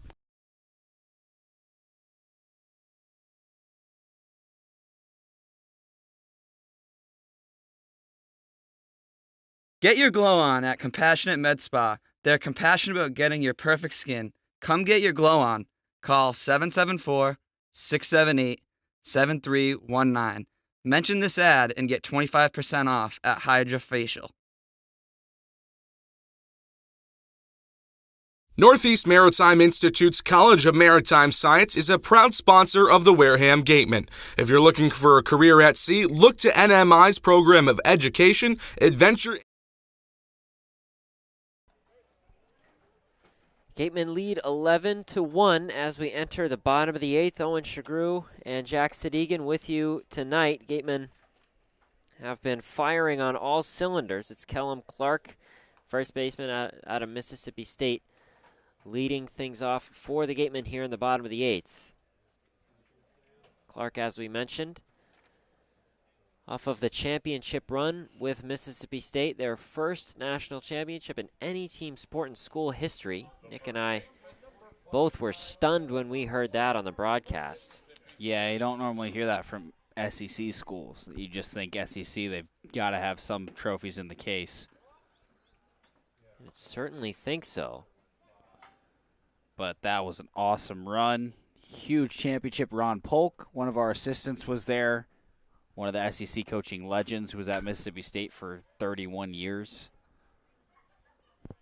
I mean, really cool scene. And we've got 2 guys that were part of that team, Kellum Clark and Cameron James, who showed up today. Yep, Dak Prescott, remember, was in attendance the night they won. Huge night for Mississippi State. That one hits Clark. So he heads down to first. Breaking ball from Angus McCloskey just got away from him, so he's aboard for Cade Kern. And we will have, Jack, our Jimmy Crooks potential to keep that streak alive. We know he'll bat. We see him on deck, so he'll be the third man in the batter's box. He's got a chance to get that double-digit hit streak.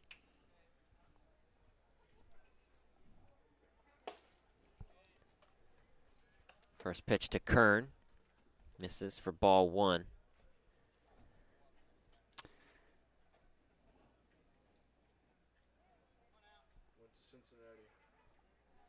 And the 1-0. Kern fouls this one back. And we just got news. Matt McLean, drafted, former Wareham Gatemen, goes 17th overall to the Cincinnati Reds. Congratulations to him. He was an all-star in 2019 for Wareham. And a big-time prospect out of UCLA.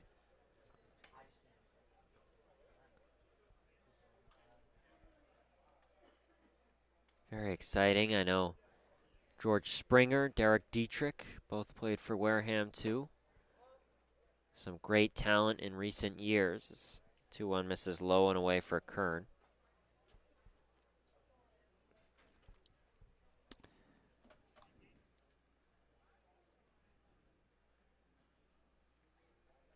Three-one, swing and a miss. So Kern, after reaching 3 consecutive times, he heads back on a strikeout.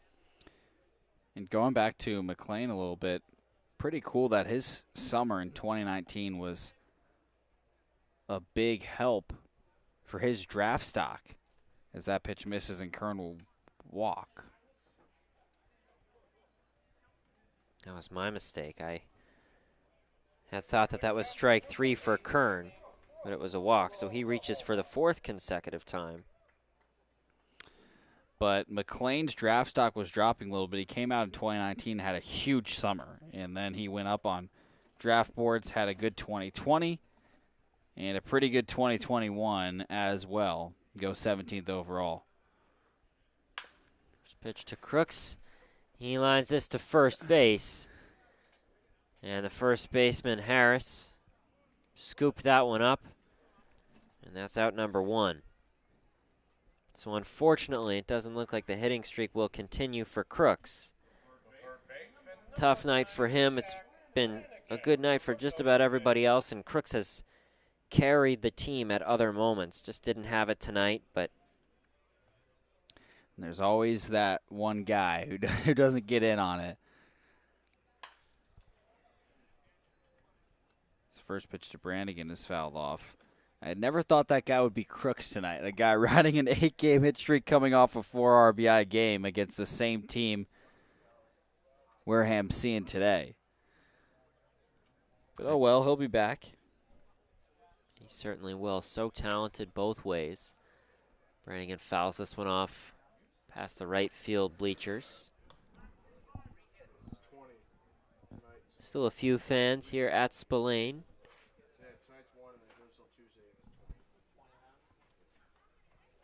Gatemen lead 11-1 here in the bottom of the 8th. It's 0-2. Brannigan fouls another one off.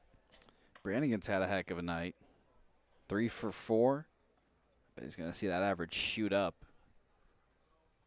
Probably get over 200 points. He has been fantastic. He scored 3 times.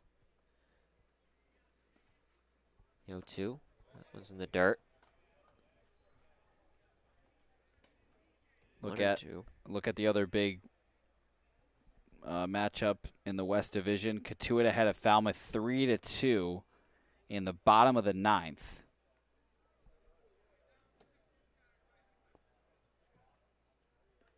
That game must be at Falmouth, given the darkness, I would imagine. Yes, it is.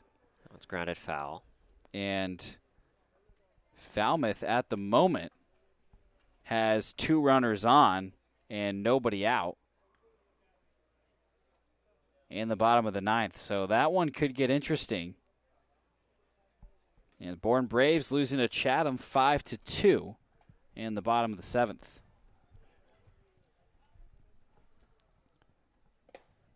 Brannigan takes another one in the dirt, evens the count at 2. Brannigan had 3 saves for Notre Dame on the mound this past season. Yeah, we got to see him pitch. That was against Harwich. That one misses up high, so from 0-2 to 3-2 for Brannigan. Kern takes his lead on second, and Clark takes his lead on third.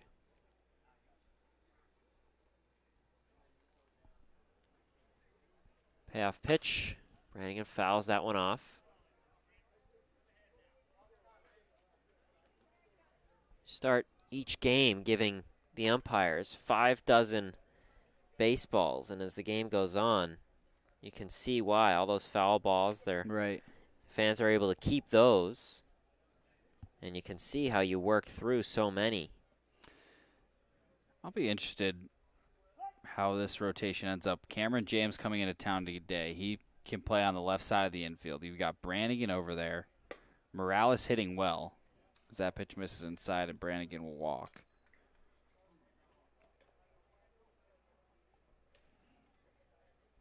Yeah, they have lots of talent on that left side of the infield. Jarvis, Morales, Williams earlier, Brannigan, and now James. So it's certainly going to be a bit of a puzzle for the Gatemen coaching staff to try to figure out how to optimize that part of the infield. His first pitch, the shortstop Jarvis misses low. And in all honesty, the first thought would have been Brannigan might be out of that mix. But he comes out tonight, goes 3 for 4, and makes some huge plays at third. This one's grounded to the second baseman, who tosses over to short. Could be 2, but safe is Jim Jarvis. So Brannigan out at second. 1 run does score. Callum Clark in. That's the 12th run of the night for the Gatemen. So an RBI ground out for Jim Jarvis. He grounded out to a fielder's choice. He did reach second. Again, Brannigan headed back to the dugout. Yeah, 3 RBIs tonight for Jim Jarvis. He's now had 5 RBIs over the last 3 games.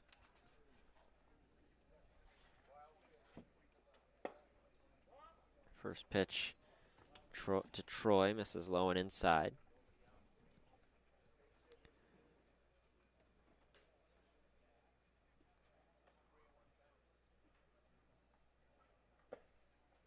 Similar pitch, low and inside again. It's 2-0.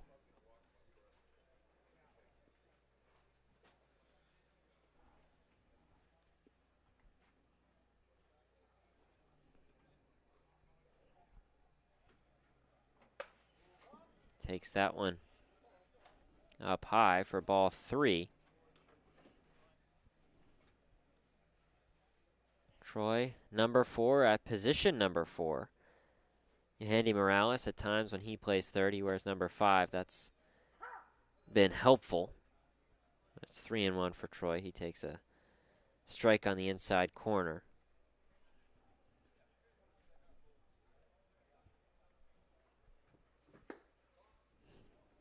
And that's ball 4.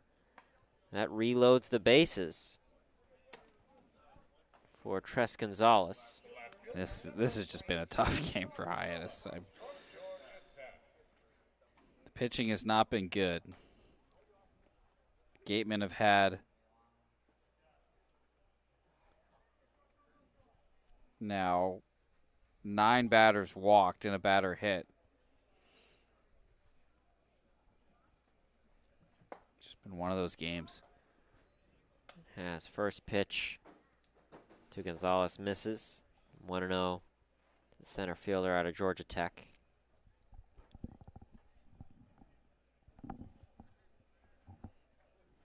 It's just been such a tough season for Hyannis.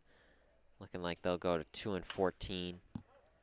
Gonzalez fouls that over the left field bleachers. Yeah, and this will be their longest losing streak of the season at 7 games. They had a 6-game one, snapped it, and then proceeded to lose 6 more in a row. And if this result holds, which It should. I would think that's probably a good guess. Then it'll be 7. 0-1 to Gonzalez. He swings and misses. It's 1-2 now.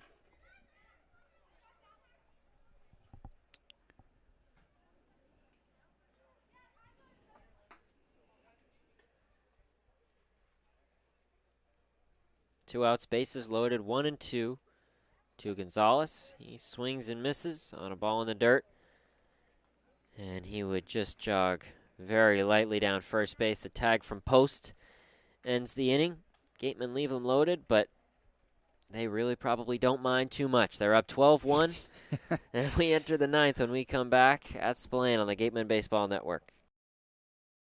That double play is brought to you by TM Ryder Insurance Agency. Package your home and auto insurance for the perfect double play.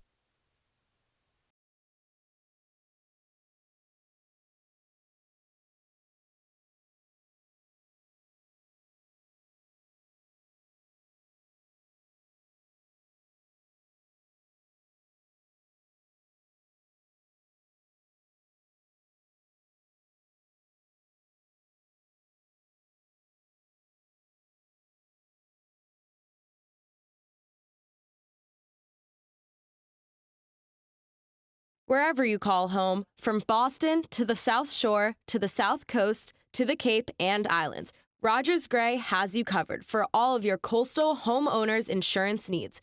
Rogers Gray is a proud sponsor of the Cape Cod Baseball League. Learn more at rogersgray.com.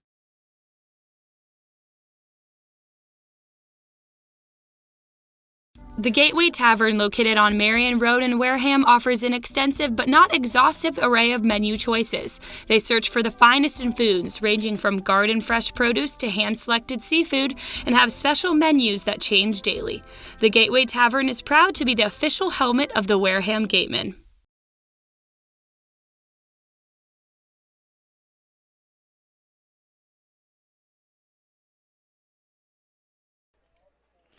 Welcome back to the Gateman Baseball Network. Wareham in control, up 12-1 as we enter the 9th. Jack Sadighian, Owen Sughrue. Final 3 outs will be tasked to Eli Saul, the right-hander out of Sacramento State. Yeah, Saul, this is his second appearance for Wareham. He struggled in his first, went 1 inning, gave up 3 runs, but a good opportunity here and fairly low-stress situation. Just try to close things out here for Wareham. It's been great performance all around. Certainly the bats have gotten going, and on the mound, too, it's been very solid. Just 1 run through 8 innings. So a good opportunity here for Saul to just try to close things out.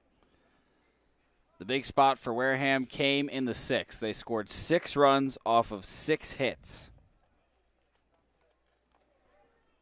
Total of 11 batters in the inning. Marcos Pujols to the plate.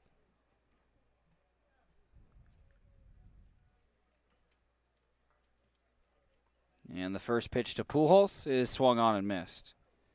0 for 3 tonight with a strikeout.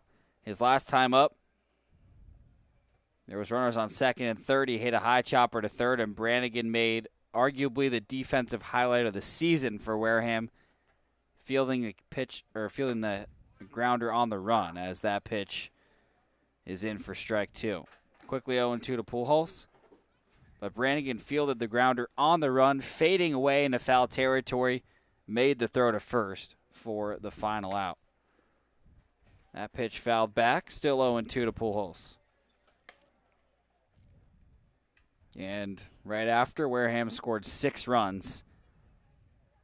Made a 9-0 game after 6. Haven't looked back. 12-1 at the moment.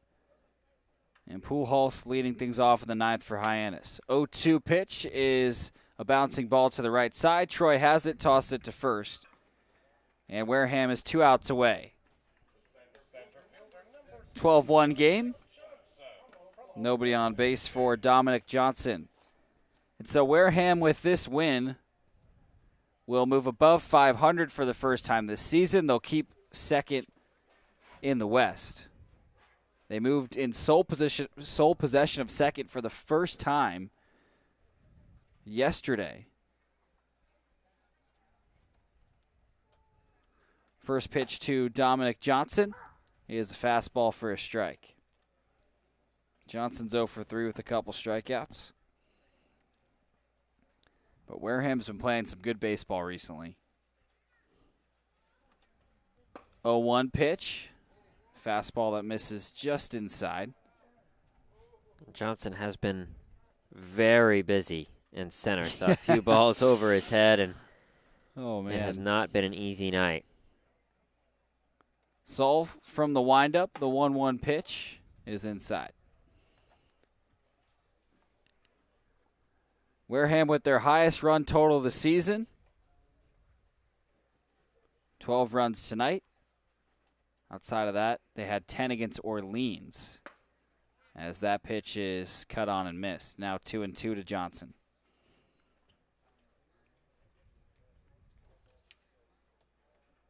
Johnson out of Oklahoma State from Edmond, Oklahoma, staying in state, play for the Cowboys. 2-2 pitch fouled back, so we'll keep the count the same and do another.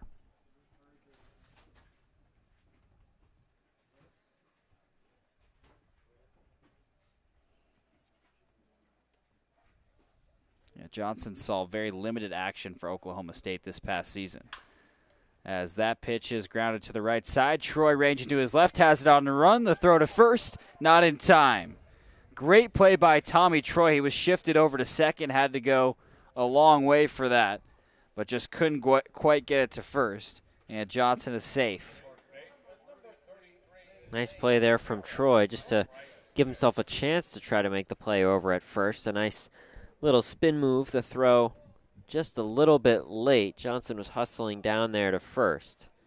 Very nearly another highlight play for the Gateman infield, but just about a half step too late on the throw. So runner on first and 1 out in the 9th. Zane Harris to the plate. And the first pitch to him is low for ball 1.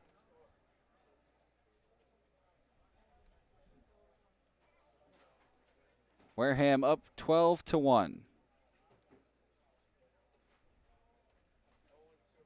Here's the 1-0. That is driven hard to center field. Fergus will back up a couple steps, stop, track forward a step, and make the catch. And there's the cheers from his family out in the bleachers and left. How about that? Very fun for Cade's family. Have a good view. Gateman with one of the few teams to have center field bleachers. Any outfield bleachers. So yeah, I think we are the only team in the Cape. Mason Greer up now. First pitch to him. Gets past Crooks. Johnson to second.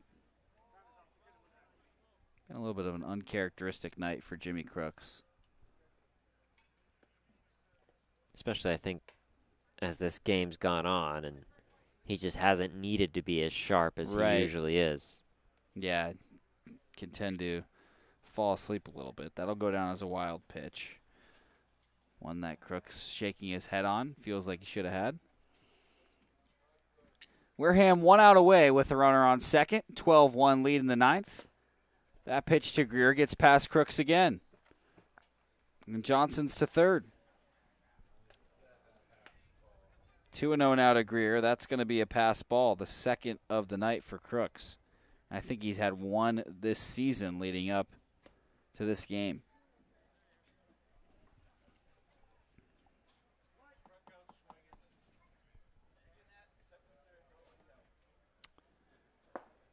(2-0) is low. 3 balls, no strikes to Greer. 2 away in the top of the 9th. 12-1 Wareham.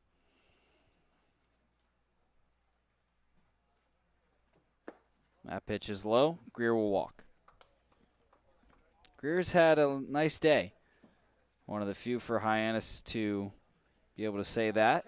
2 for 3 with a couple base hits and a walk. And that'll bring up Dylan Post.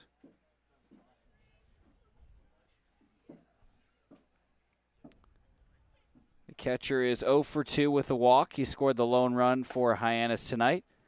First pitch to him is a fastball right down the middle for strike 1. Post, source of The only run for Hyannis, he scored after he walked in the 8th. 0-1, swung on and missed. Post almost lost his bat. Saw 1 strike away. Runners on the corners, 2 away in the top of the 9th. Has semi-comfortable 11-0 lead, or excuse me, 11-run lead. 0-2 pitch, missed inside.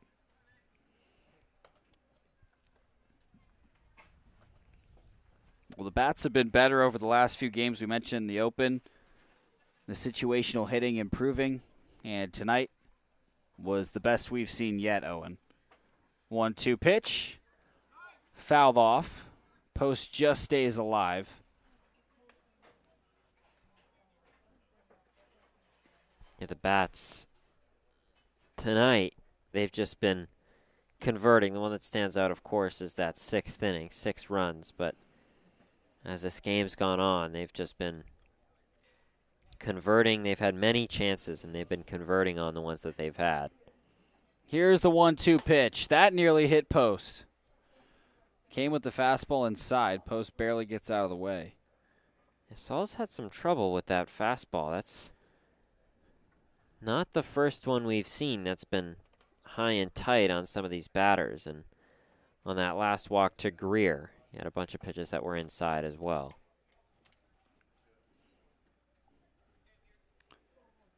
Here's the 2-2. Swing and a miss. And Wareham is above 500 for the first time this season. A 12-1 win over Hyannis. The bats come alive. And Wareham also stays in second in the West. Your final score from Spillane Field: Wareham Gatemen 12, Hyannis Harbor Hawks 1. And we'll break down everything that went right for Wareham in this game in a moment on the post-game show. So be sure to catch up with us on that. For now, we'll step aside from this one. Nice win for the Gatemen. We appreciate and thank the sponsors who support the Cape League and the 10 teams. Our corporate sponsors are the financial backbone of the league.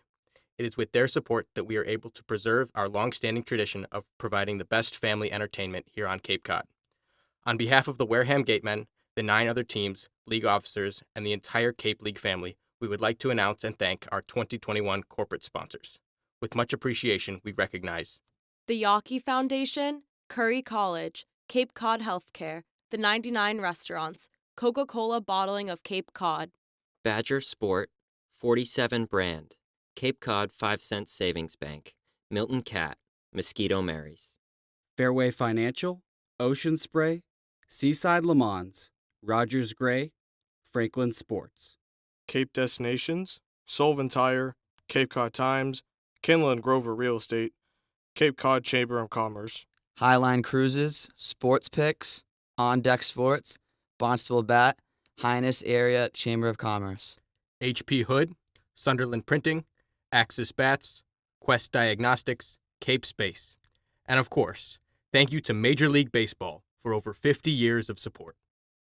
The Cape Cod Baseball League and the NCAA promote good sportsmanship by student athletes, coaches, and spectators. We ask for your cooperation and positive support of the participants and officials. Profanity, racial, or sexist comments or any other intimidating actions will not be tolerated. Thank you. We ask parents to keep their children off the roofs of the dugouts, away from the batting cages, and out of the bullpen areas. Please throw rubbish into the barrels and recycle the aluminum cans in special bins located around the park. Ladies and gentlemen, state law prohibits the use of any tobacco product on school property. Thanks for keeping us in compliance. Cameras and video cameras are permitted inside Spillane Field for personal photos but cannot be used to reproduce the game, players, or on-field events without the express written permission of the Wareham Gatemen. Use of camera or video equipment must not interfere with other fans' enjoyment of the game.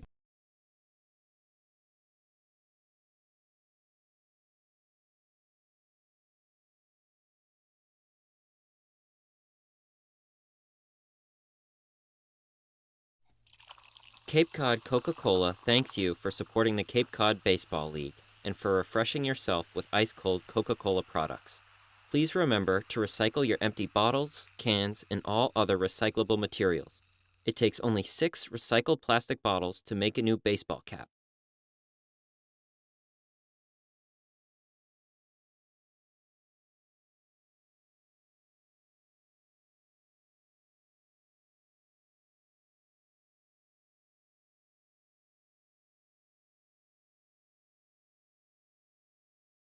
The 99 Restaurant and Pub is proud to be a sponsor of the Cape Cod Baseball League. Visit your local 99 and try their famous colossal lobster rolls. Piled high on grilled brioche and served hot buttered or with just the right amount of mayo and celery with fries and coleslaw. The 99, always the real deal.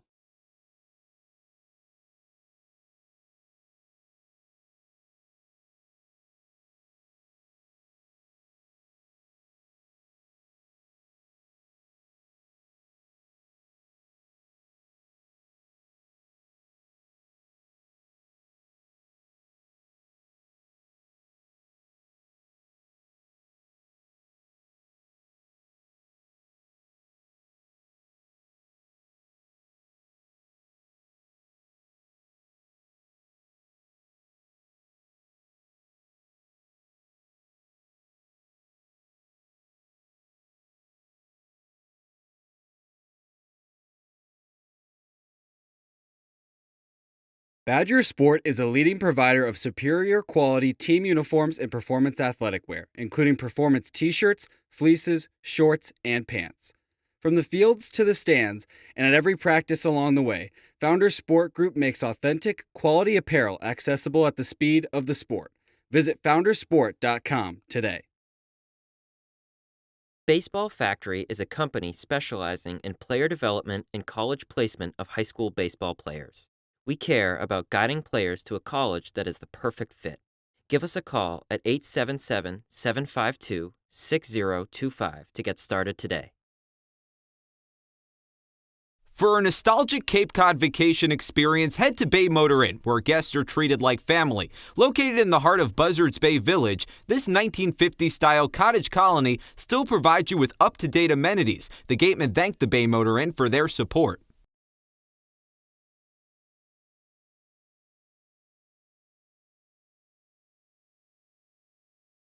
Baseball Factory's vision is to guide both players and parents through the college recruiting process and to professionally train players in order to find a school that is the right fit, both academically and athletically. Contact us at 877-752-6025. Come on over to BB's Bar and Grill for food, drinks, and fun. Located on Cranberry Highway, come in to sample the delicious eats or relax with a drink while enjoying live entertainment. BB's is one of our team meal partners.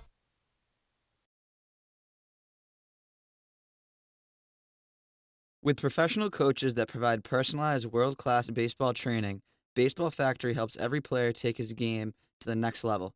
Get a pro evaluation by calling 877-752-6025.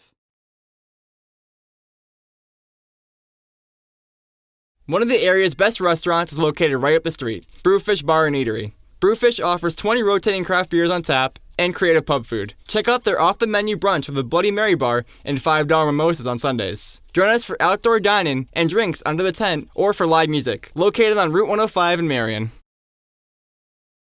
Cape Cod Healthcare is committed to coordinating and delivering the highest quality healthcare services which enhance the health of all Cape Cod residents and visitors. You can expect this level of patient-centered care throughout our entire healthcare system. Imagine waking up to a seaside breeze, a fishing fleet leaving for work, and a crimson sun rising over seals relaxing on the sandbars. This is the experience of Chatham Bars Inn, Cape Cod's premier resort and spa.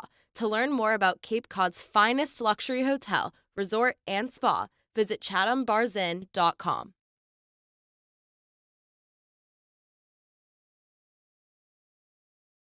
Cape Cod Healthcare offers a comprehensive array of medical services delivered by top-notch teams of healthcare providers.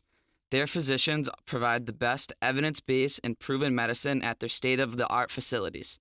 If you need them, they'll be there.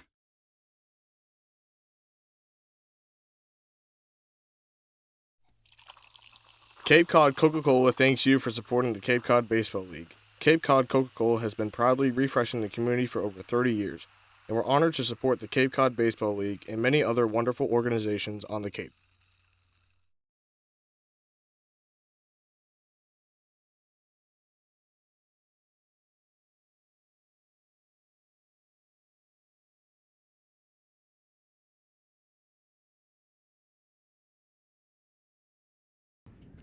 Welcome into the Gateman post-game show. Jack Sadighian alongside Owen Sughrue. A big win for Wareham, 12-1, their biggest win of the season over Hyannis. They are now above 500 for the first time in 2021 at 7-6-4. Hyannis drops to 2-14. They've lost the last 7 games, but the Bats came alive today, Owen. 12 runs off of 13 hits. In that big 6th inning, 6 runs off of 6 hits. It felt like everybody was getting in on it. Yeah, that 6th inning was just huge for Wareham all the way around. And, I think there was a good sign. Cade Kern, that was a guy that stuck out to me. A good sign for him. He's been struggling in these past few games, and he got on a few times tonight. And in that 6th inning, it was just everybody was rolling. We saw base hits, and we saw so many runs come in. And they, there was 11 batters in that inning for the Gatemen, and it wasn't just that inning. They scored plenty otherwise. There were 6 in that inning, and there were 6 dispersed otherwise throughout the game, but just a really good sign. Everyone, I thought, looked comfortable up there, and, some of the guys that we've seen, Jim Jarvis, he was another that has been struggling as of late, and he had a good night too, so it was just, again, it was all clicking for the Gatemen offensively tonight. The Gatemen have, in their last 5 games, notched 3 wins and 2 ties. Easily the best 5-game run for Wareham so far. And what have you noticed differently that's kind of jolted this Gateman team to above 500, Owen? Yeah, I think it's been that converting on the opportunities that they've had with guys in scoring position, with guys on third base. It felt like earlier in the season so often, they have a man on third, bases loaded, and wouldn't be able to bring those runners in, and they've just been converting so much more often. I think they have a pretty similar amount of opportunities that they had earlier in the season, but when they've had them, they've scored, and I think that's been the difference in these past few games. The pitching, I think, has been very solid throughout this whole season, and that's remained consistently good. There's a lot of new guys in this pitching staff for the Gatemen, and that's remained solid, and I think offensively it's come down to converting on the chances they've had, and they've been doing that, and here you are with 3 wins and 2 ties in the past 5 games. Jack Brannigan arguably had the best game defensively and offensively, 3 hits. And the third member of our team, Julia Joseph, is able to catch up with him for the post-game interview. Take it. Thanks, guys. I'm here with Jack Brannigan. Now, tonight there seemed to be a constant theme of 3s for you. 3 for 4 at the plate, 3 runs scored, 3 great plays at third. What do you think about your performance tonight? It just felt good to get out there and get some pitches early, kind of get on the board, kind of got it going with the bunt hit, which always helps in baseball. So once the first one came in place, it all kind of just worked out. Let's talk about that 6th inning. You guys had 6 runs scored. The score is 9-0. How important is it to snag that big of a lead just in the middle of the game? It's definitely important. I think it's beneficial to kind of get that lead and kind of break the game open a little bit, take a little pressure off the pitchers. A lot of the new guys are coming in for their first couple innings, so it's good to get in there with a big lead and they kind of just relax and do their thing. The Gatemen are finally over 500 for the first time all season.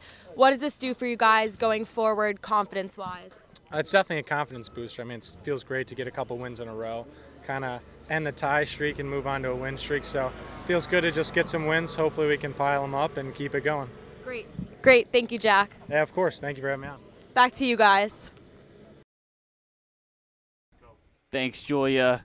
Jack Brannigan, a big night, and the Gatemen, a huge win. 12-1, they're over 500 for the first time in 2021. Thank you so much for joining us tonight. Tomorrow will be a Nesson game, so you can catch the game on the New England Sports Network if you're in market. Otherwise, we still will be streaming live to YouTube, so you can view the game that way. WCTV will be doing the game, and commentators a chance to go on Nesson a little bit, so you'll be able to hear all 3 of us, me, Owen, and Nick, for a half inning. So an exciting game tomorrow, but A great Sunday win for Wareham. They're 7-6-4 over 500.